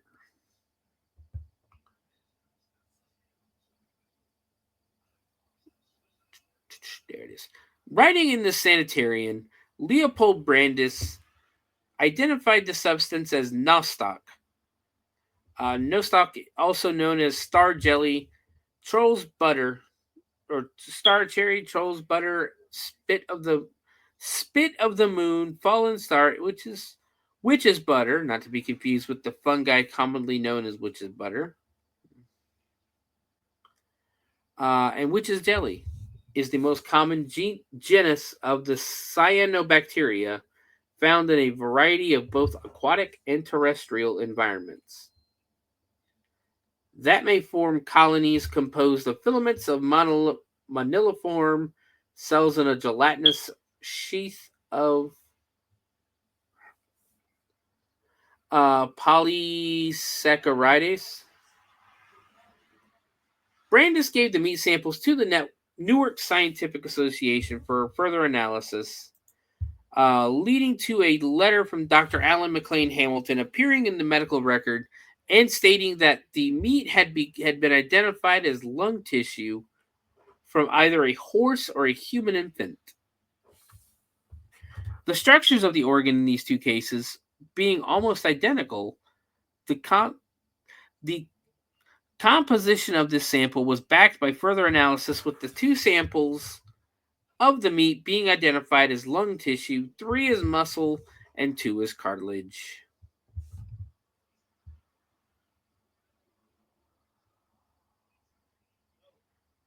Enter the man with the best explanation for the shower of quivering flesh that we're probably ever going to get, Dr. L.D. Kastenbein, who wrote in an 1876 article, wrote in a 1876 edition of the Louisville Medical News that it was quite literally a coordinated bout of projectile vulture vomit.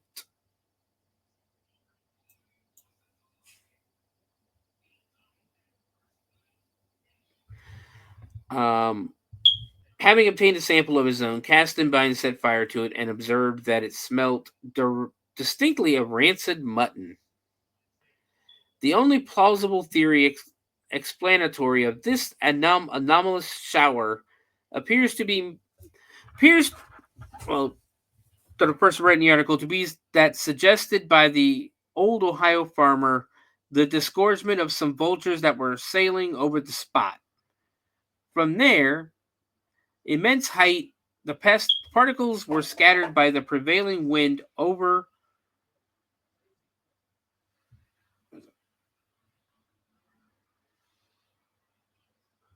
the ground, he wrote. The variety of tissues discovered, muscular, connective, fatty, structureless, etc., can be explained only by this theory. 2 species of vulture are found in Kentucky, the black vulture and the turkey vulture, both of whom are known to projectile vomit their stomach contents as a way of either a defense mechanism or to make themselves light enough for flight. So yeah, just imagine walking outside your house and all of a sudden there's meat falling and hitting you. Basically, Cloudy with a Chance of Meatballs really happened. However, from the sound of it, it really does sound like it's explained, and it's explainable as vulture vomit. Although, how much did those vultures eat?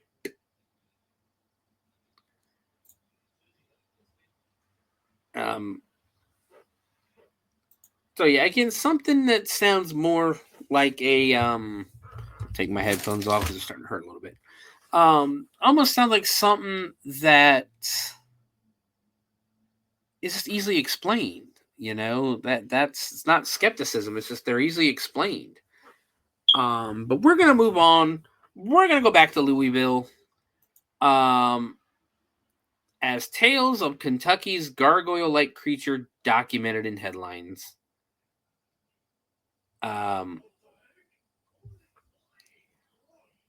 There are many winged monsters, myths, and legends all over the world. There are vampires, gargoyles, and one you may never have heard of, Kentucky's own Demon Leaper. In the early 1900s, the nation got a taste of this Kentucky legend as it made its way into the New York Times. Here in Kentucky, historian and author David Domine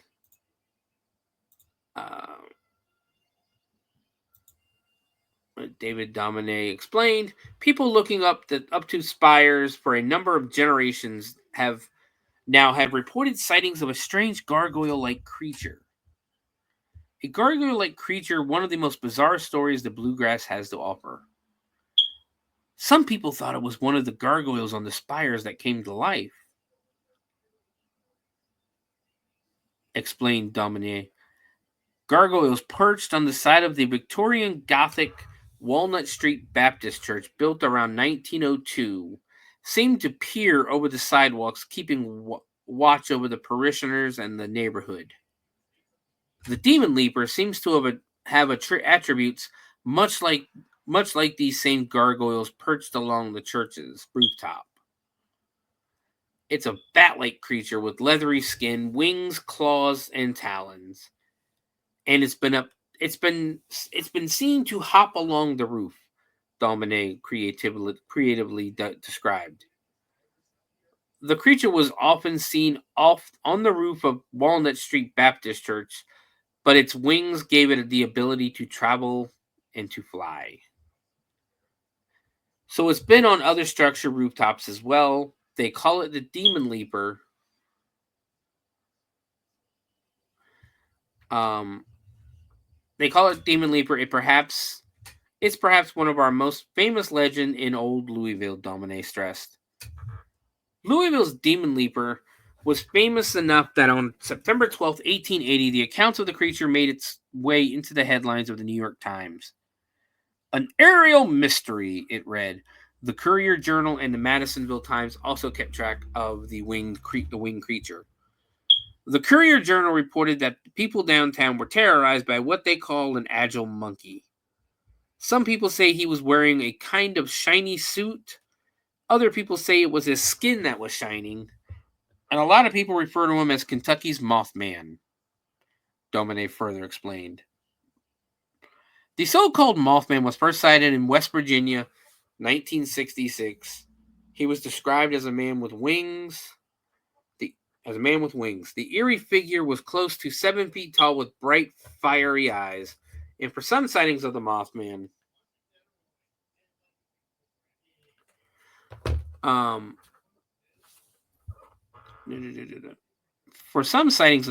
coincide with reports of disaster or strange events. Kentucky's winged creature seems to bring fear wherever he appeared, but no doom or disaster. Well, how could you compare him to the Mothman then?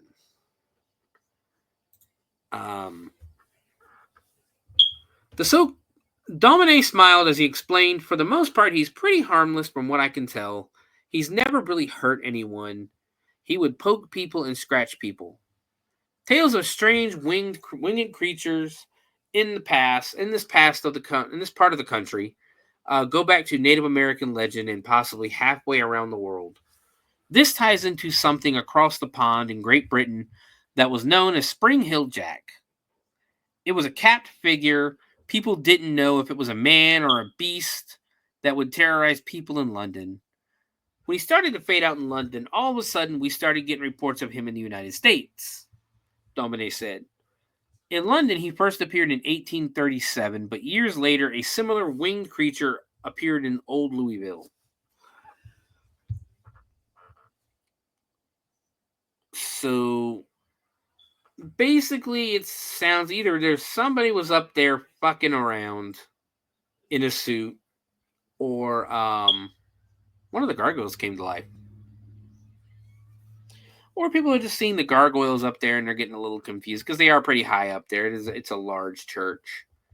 But could the Demon Leaper or I guess Louisville's Spring Hill Jack be real? I'll leave it up to you guys.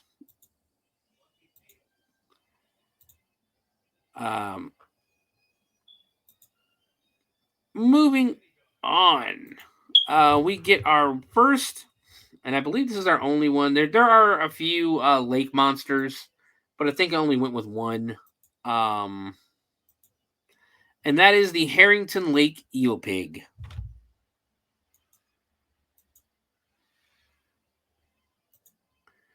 Let me... So this is an artist's drawing of the eel pig.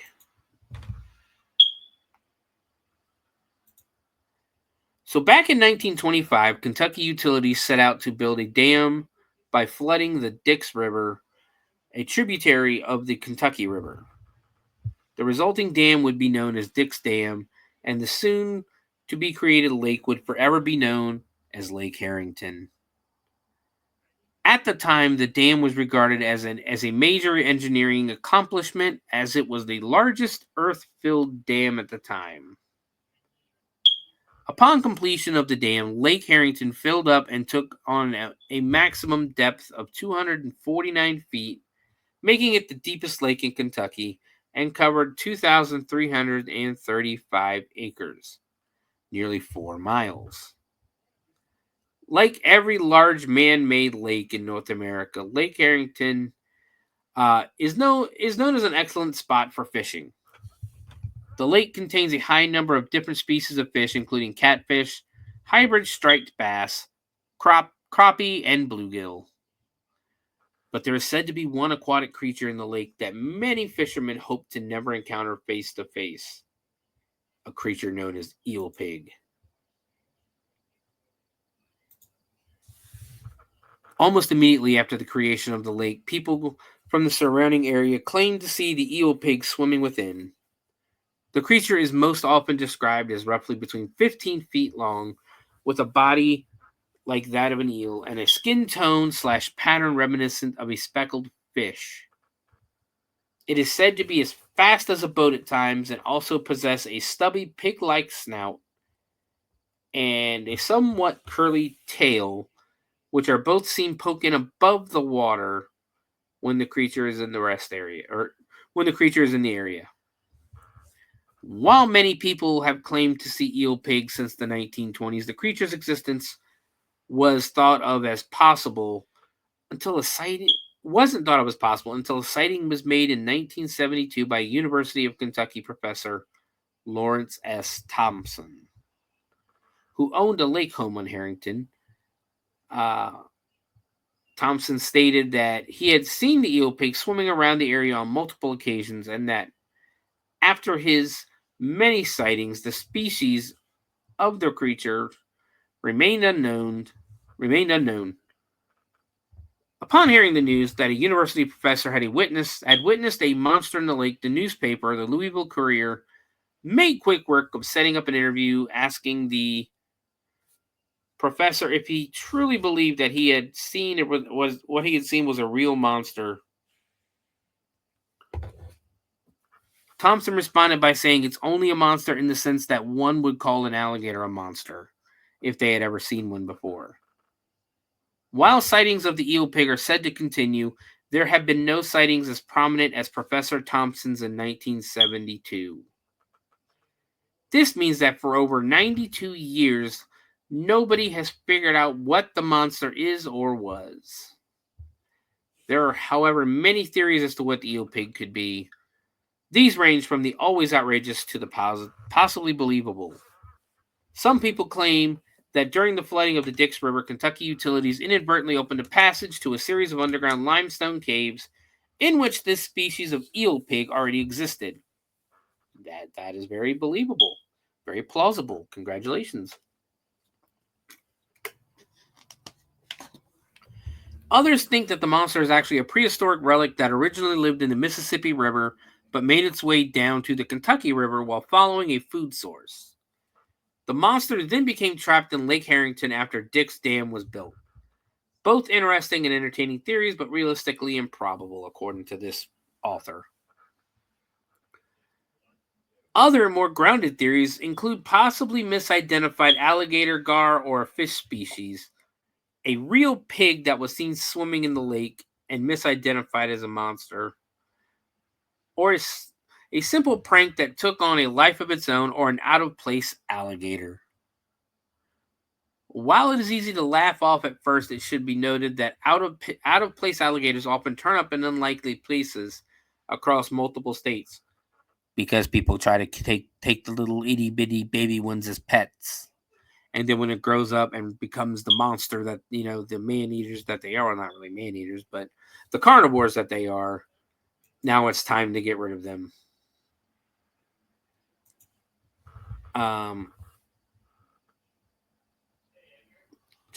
While it is easy to laugh off at first, it should be noted that out-of-place alligators often turn up in unlikely places across the multiple states. It is really not that hard to believe that an alligator made its way to Mississippi, made its way up the Mississippi River, and eventually down the Kentucky River into Lake Harrington. Most ample food sources with no natural competition in an area can lead animals down many strange paths that they might not originally go.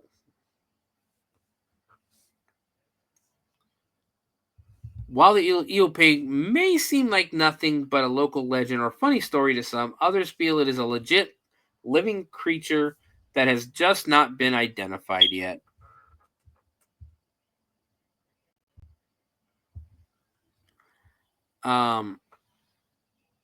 Like most other lake monsters and river monsters, this one also draws a line between believers and non-believers. Whatever it is, though, it doesn't seem to be bothering anybody and simply enjoys life, living its life unbothered in the cold water, dark water of Lake Harrington.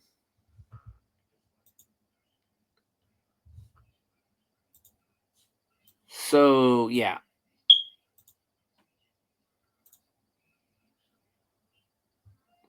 Yeah, you live in Texas, though. That's probably a common thing. About as common as it is in Florida. Just go outside to your pool and there's a freaking alligator in it. I'm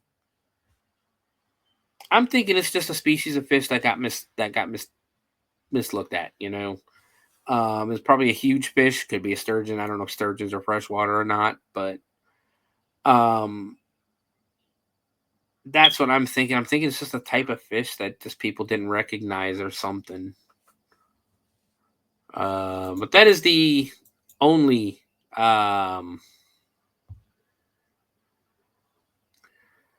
lake monster we're going to deal with. So let's go ahead and we are going to get into what do I got here?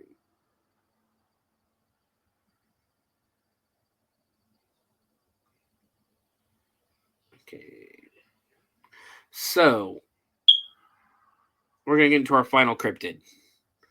And of course, it's the star of the show, star of many shows.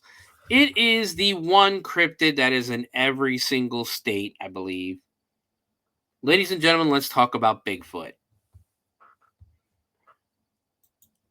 So in Bigfoot, Bigfoot sightings are common. They're kind of common in Kentucky, and the state is considered one of the most active areas east of the Mississippi River for Bigfoot sightings. Some say that because with Kentucky's terrain is ideal for Bigfoot, and with the cornfields and the grass and the plateaus, and then the thickly wooded hollows between. Others say Kentucky's history of Bigfoot sightings dates back to the 1800s. Maybe even further than that, I guess. I don't know if they have any recorded Bigfoot sightings after that, because there are people out there that believe that Bigfoot could possibly be an Indian curse. There's some people out there that believe, we talk about this every episode. Some people believe that Bigfoot could possibly be an alien or an extraterrestrial. A lot of people believe that he could be an ancient Indian curse or an ancient Indian god. I'm more on the side of it could be just a species of mammal we've never discovered. Whatever it is, it's very good at hiding.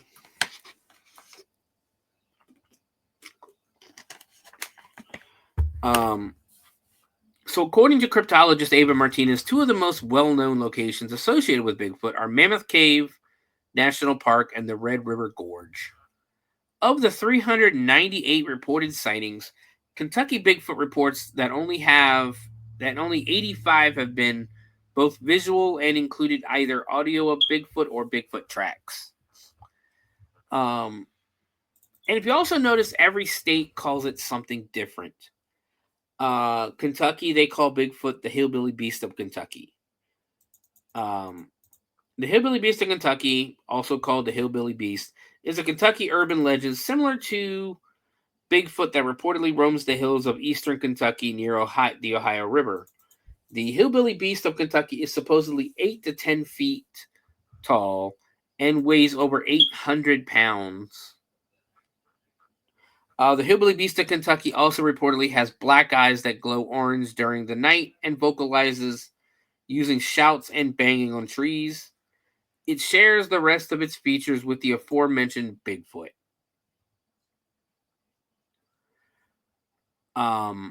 So yeah, it's, you know, like I said, everyone, I think up here it's called like, what was it, grass monster or something. I think in Florida they call him skunk ape, but everybody has a different word, you know, different title for Bigfoot. So what I've done is I've gone and I've gotten a few Bigfoot. I got a couple articles, and then I got some reports. Basically I've got the KentuckyBigfoot.com up, and I've got a bunch of the reports for there. But first we're going to go back in history a little bit. Because there's an account from Daniel Boone of his encounter with what he called a Yahoo, or the Ozark Howler. But in reality, it could possibly be a Bigfoot. I'm going to read this article as long as it's interesting. It's a very long article, so. Well, sure. Any hunter who spends as much time in the woods as Boone is going to run across some weird critters, right?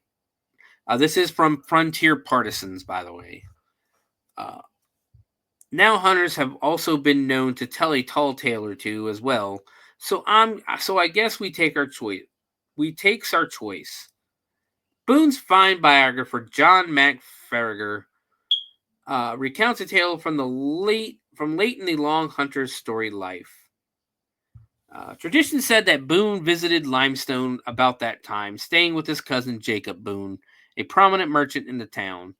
Boone had supposedly come downriver after visiting his son Jesse at Greenupsburg, and was honored at a gala dinner that included all of the distinguished local citizenry. After the meal, one of the men asks Boone for a story, and he begins a tale, but is interrupted by a man who claims that his story is impossible. With this remark, Boone shuts up, and despite urgings that he continue, he refuses to speak further. Later that evening, when he has retired to the room, he shares with his son of the tavern keep. With the son of the tavern keeper, the boy asked him in silence, "I dislike to be in a crowd." The boy asks him about his silence.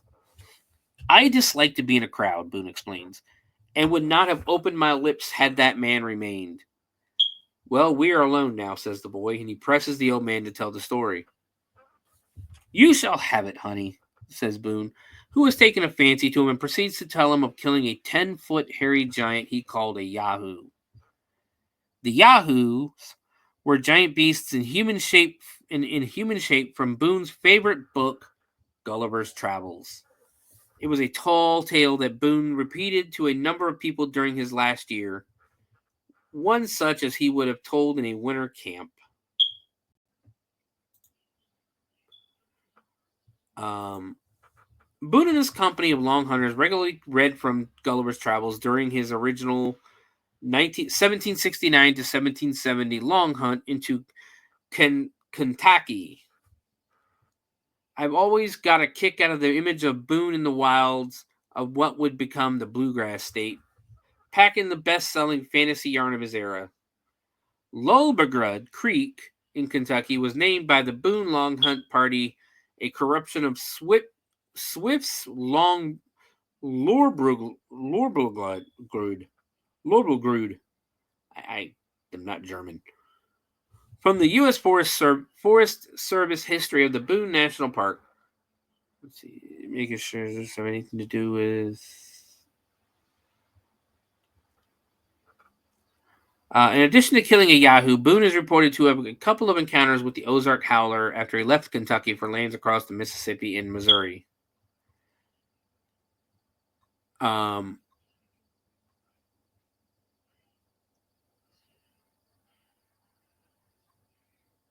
So yeah, that's according to this article, it was a tall tale. It was a tall tale that Daniel Boone would tell people at parties and things like that, even though he didn't like to speak, in public and that.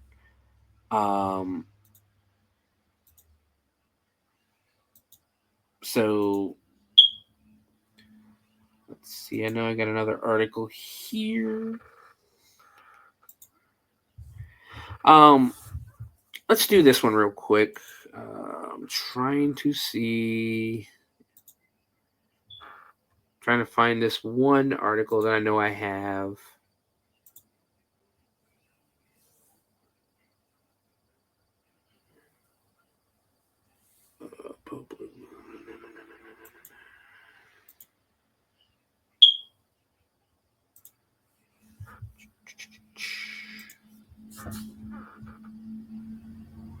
Give me a second, guys. I'm sorry.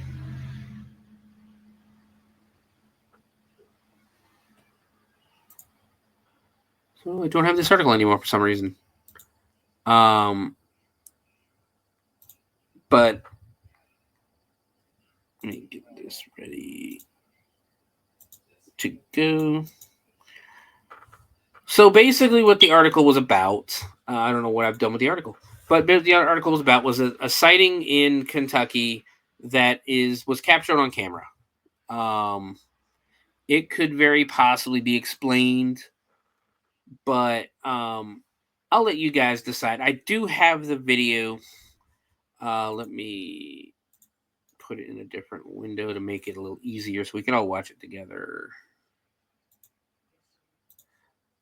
One moment, guys.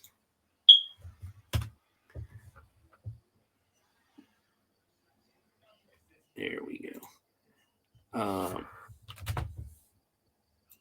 This is called it's called the Bigfoot Eye Shine. This guy was essentially filming in his yard, or I guess out in the woods. I don't know if he's a Bigfoot hunter. I think he might be a Bigfoot hunter from the sound of it. And essentially gets these eyes staring back at him. Some people call them, some people are basically saying that it's an owl. Others are saying that it's Bigfoot, but let's go ahead and take a look at this really quickly. Go ahead and we'll get the video started. The Bigfoot Eye Shine via the BRFO. Let me put my headphones back on so I can hear the video with you guys. Hopefully you guys can hear it. But here it goes.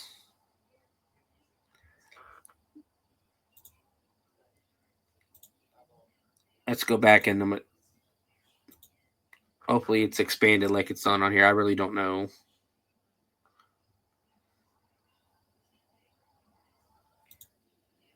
There's the eyes right off in the distance.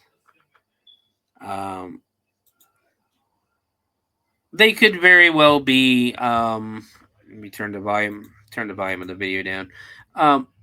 They could very well be an owl, but because as you can see, they stay around filming the same. There it is again.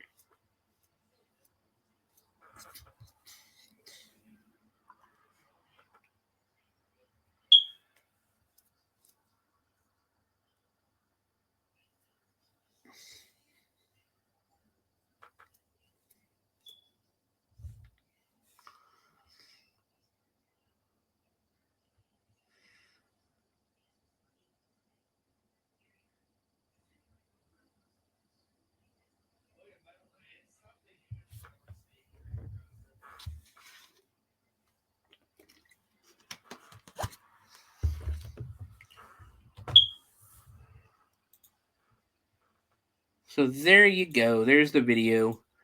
We'll stop sharing the screen. I can't tell you.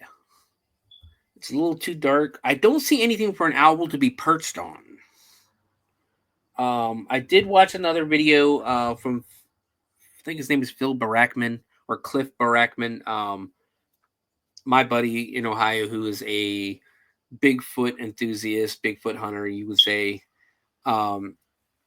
Very credible. He's been on the Travel Channel. He's been featured on Coast to Coast AM, and he's also been on Coast to Coast AM. He's been on the Discovery Channel talking about his encounters.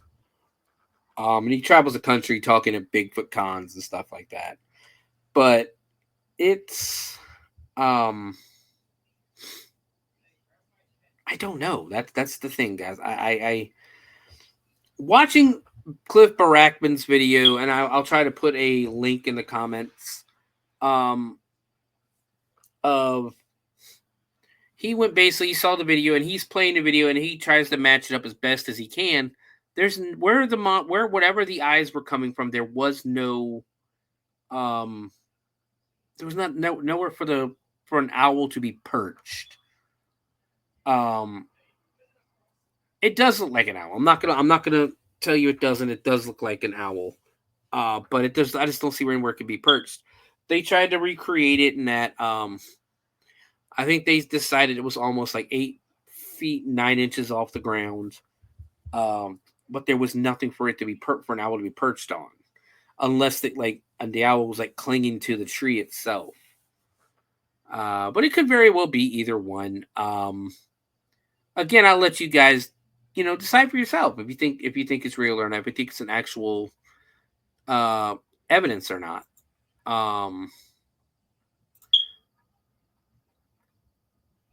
So let's see.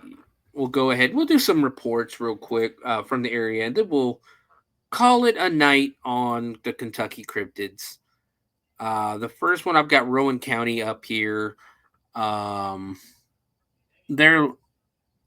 Their last report was Ghost Hunt Weekends Expedition, May 10th of 2015, 10:46 p.m. in Moorhead.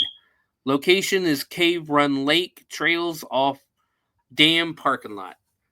Witnesses were Charlie Raymond, team leader, and about 15 participants. Charlie Raymond writes, "We broke up into 3 teams, each taking a trail. As soon as my team entered the bottom of the trail to the right, we heard 2 very loud home run knocks. I radioed the other teams to see if they made them unannounced, and they said no. We tried to knock back, but no reply. After about 10 minutes, Jody Cook's group, Middle Trail, announced they would make a howl. Our group heard it loud and clear. Then almost immediately from their direction, we heard movement coming towards us. A series of amazing whoops. The whoops sounded like a young chimp moving rapidly in distress. Whoop, whoop, whoop. It moved across the trail in front of us, from left to right, towards a large hollow on our right, maybe 100 yards in front of us. We all stopped and listened in astonishment. Everyone in my group heard them. It made 11 whoops total. We then continued cautiously down the trail. A few minutes later, a very loud thud hit the embankment on our right, stopping us all in our tracks. We did not hear whatever it was fly through the air, nor roll down the embankment afterwards. It sounded like a watermelon-sized rock and was dropped on the ground. I've heard this thud on other investigations, and unfortunately, we did not have a thermal imager with us. These were the best whoops I've ever heard in person or recorded. So that's pretty it's pretty common, to hear the whoops and have rocks thrown at you and things like that.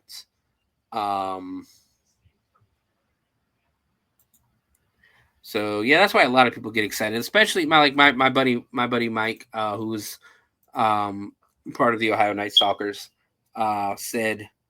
No, he used to tell me all the time, that is one of their big things is when they get the rocks, rocks are thrown at them, they know that something's close by. The rocks are kind of like the warning shots you would, if you get too close to someone's like farm or something like that, how they'll pop a shot over your head as a warning shot. The rocks being thrown at you are kind of like warning shots of Bigfoot, Sasquatch, whatever you want to call them. Warning you to get the fuck away. We'll stick around here in Rowan County. Family observes large creature drinking water. This is in October 6th of 2013, 6:50 p.m., also in Moorhead. Highway 801 near Cave Run Lake. Witnesses Jack and family.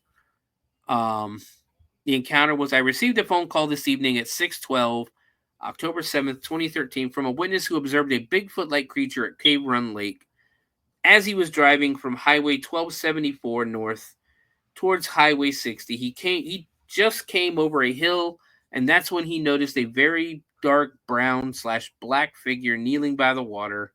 It had a human-shaped head, but 2 to 3 times larger than a human's head. It did not have a muzzle or ears on top of its head. He stressed it was definitely not a bear, and it was definitely not a person.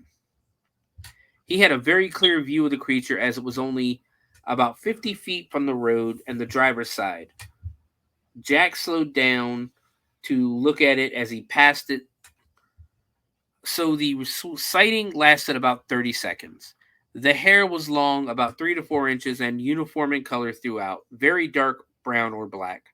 It had a large upper torso and large arms. It never looked up at the car, and it appeared as it was either getting a drink or getting something out of the water. The witness explained to me that he has been a private investigator for 30 years, so he is trained to pay attention to detail. He also mentioned that the lake had been closed due to the government shutdown, so there are no boaters, hikers, or campers in the area. Jack also said after seeing the creature that it kept him up all night just thinking about it.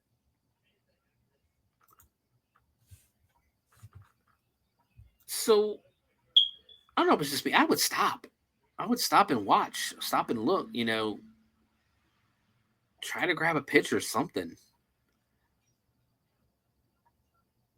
Let's see. Trying to see some more recent encounters. Here's one from 2021 in Anderson County. The Crooked Creek. Oh, that's October of 99. Where is the one I was looking for? Okay, I see what that is now.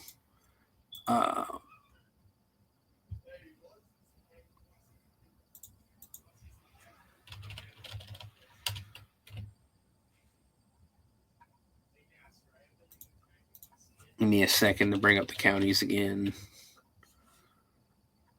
Here you go, new reports.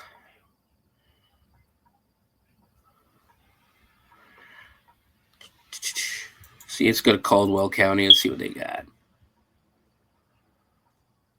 So, witnesses, this is Caldwell Creatures. The witness's name is Penny. Date was over a 10-year period starting back in 2012.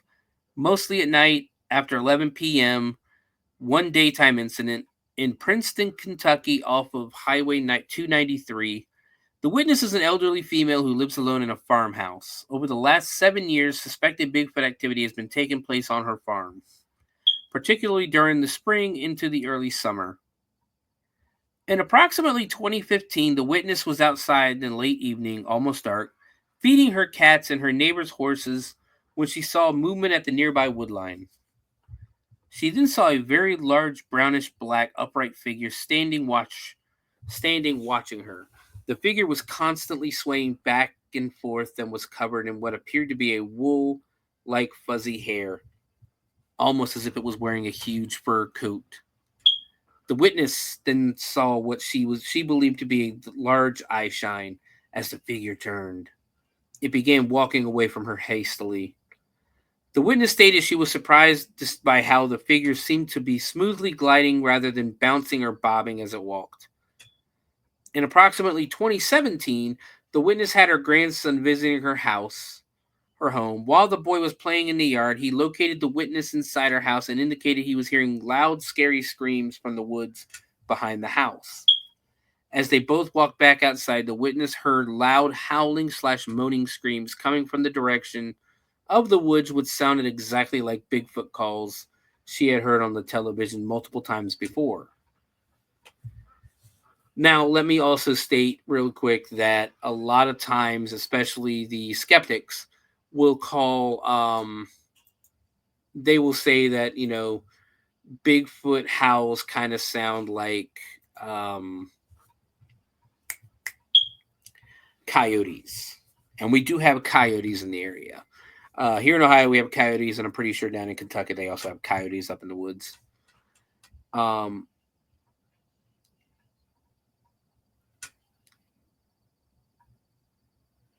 In approximately 2019, the witness had a female neighbor in her mid-30s visiting her home. When the neighbor commenced the short walk back to her own residence, both females heard a combination of howling, growling, and howling from the direction of the woods. Both females had their pet dogs alongside them, and the noise seemed to be sending the animals into a frenzy. The witness further noted that her cats seemed to be on high alert, running around in a panic. The witness received a phone call from the same neighbor who indicated that she believed there was two sets of howls and screams coming from two different directions, both of which were behind the house.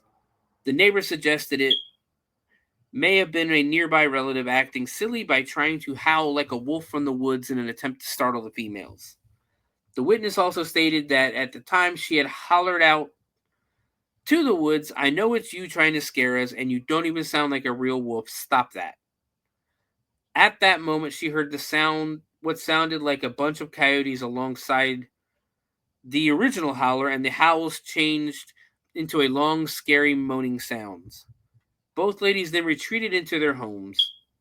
In 2021, the witness had what she described as her scariest incident to date.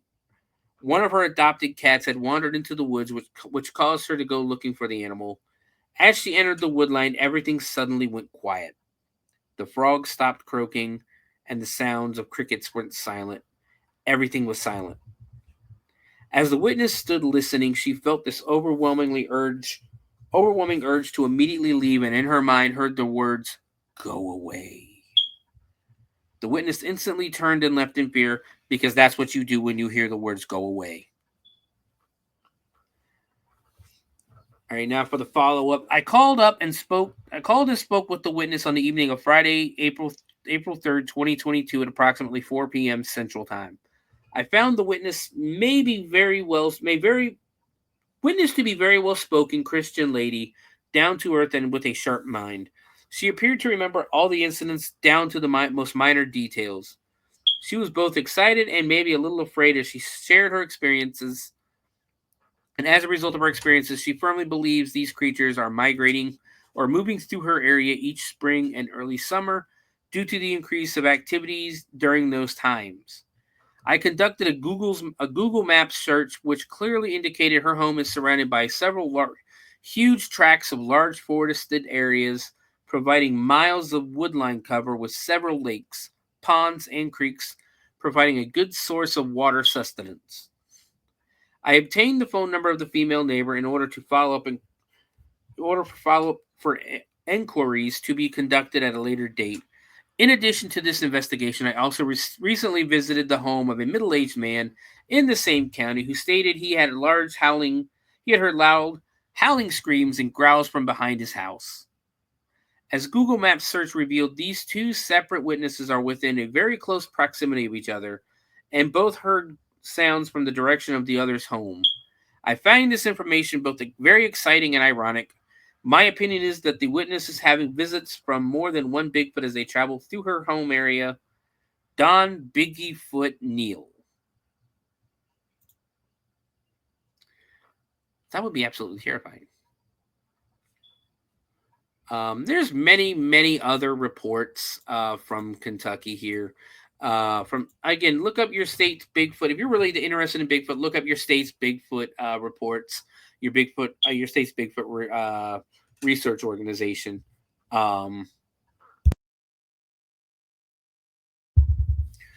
And you'll get a lot of information. But guys, we've been going for about 2.5 hours. We're gonna call it there. We have one more thing to do, though. Hold on. I forgot about this. Let me bring it up. Boop. We have to choose our next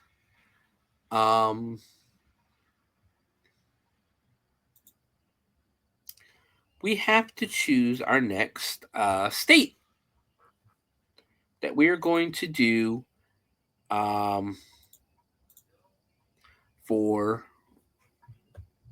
we choose the next state we're going to do for our next episode.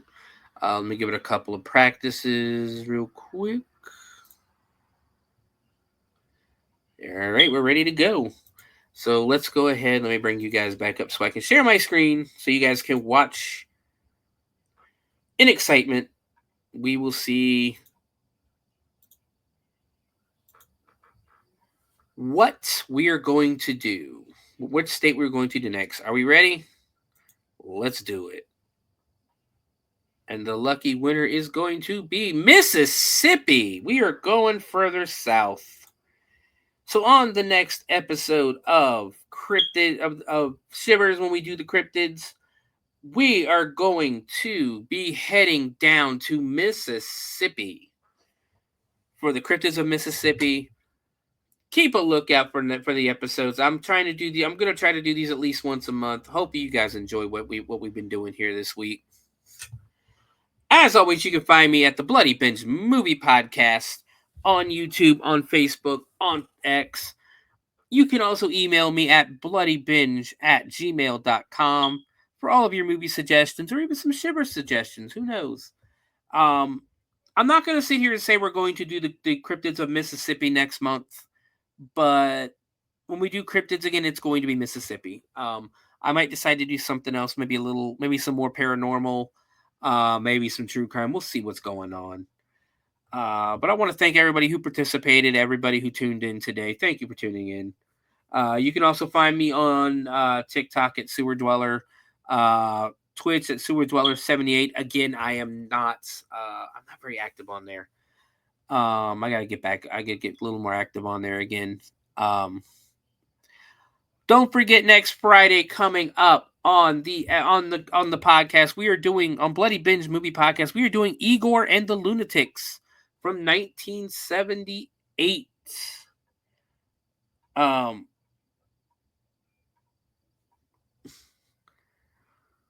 From 1978, it's going to be a blast. It's a cult movie, not really horror, but it's a cult movie that's got a lot of weird shit in it. So we'll be talking about that. We'll also be talking, of course, as it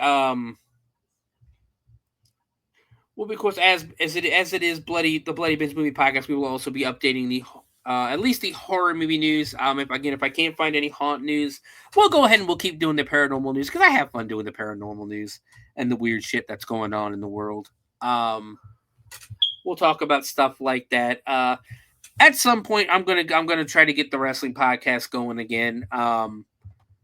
At the minimum, at least Hardcore Heels, where we go back and we deep dive the history of professional wrestling. I know our next episodes, we talked about it already. The next episodes are going to be the first 3 episodes of Monday Night Raw. We'll do those here shortly because with Raw starting with Monday Night Raw, WWE starting a brand new era on Netflix.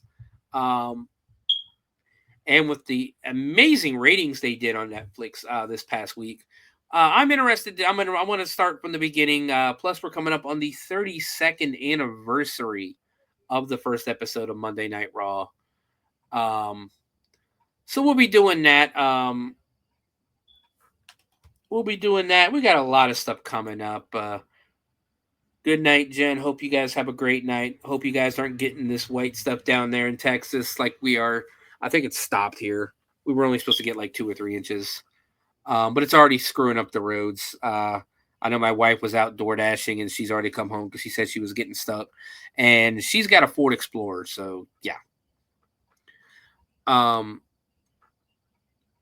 But guys, we have a lot of stuff coming up on the podcast, on everything. Keep a lookout on the Owlite Network as well. No snow there yet. Oh, you guys are lucky. Jen, are you guys doing the Tomb of the Terrible this week? Are you guys going to be able to do that, or do we know yet? Or is that wait and listen?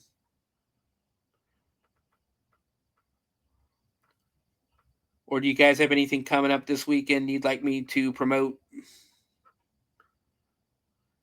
I know with not yet. Okay, we don't know what's going on with that yet. I know there's been some difficulties with that, so keep a lookout on the Owlite Network Facebook page. Also, if you like any of the other shows, I guess we got Corpse Garden Greets coming up. Is that today or tomorrow? Or is that going to be Sunday? We'll wait for her to respond. It's probably a delay between me and this. But yeah, there's a lot coming up. You got Bloody Binge Movie Podcast. We got Igor and the Lunatics. We've still got House Squatch this month. So it is going to be tonight. New story, Lyra's Visitation. So tune in here, 9 p.m. Eastern time. I believe it's 9 p.m. Eastern. To the Corpse Garden Reads and join Jen, our girl Friday, maybe a couple of guests as they read Lyra's Visitation. So make sure you guys tune into that. Make sure you guys tune in again next Friday, as every Friday, at 4:00 for Bloody Binge.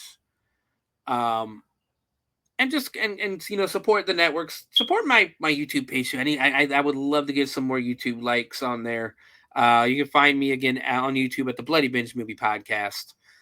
You can find everything also, any of your favorite shows on the Owlite Network, on the Owlite Network YouTube page, or the Owlite Network Facebook page. So I believe I've done enough promoting, guys. Have a great day. I hope you guys have a great weekend. And as always, be good to each other, I think. Yeah.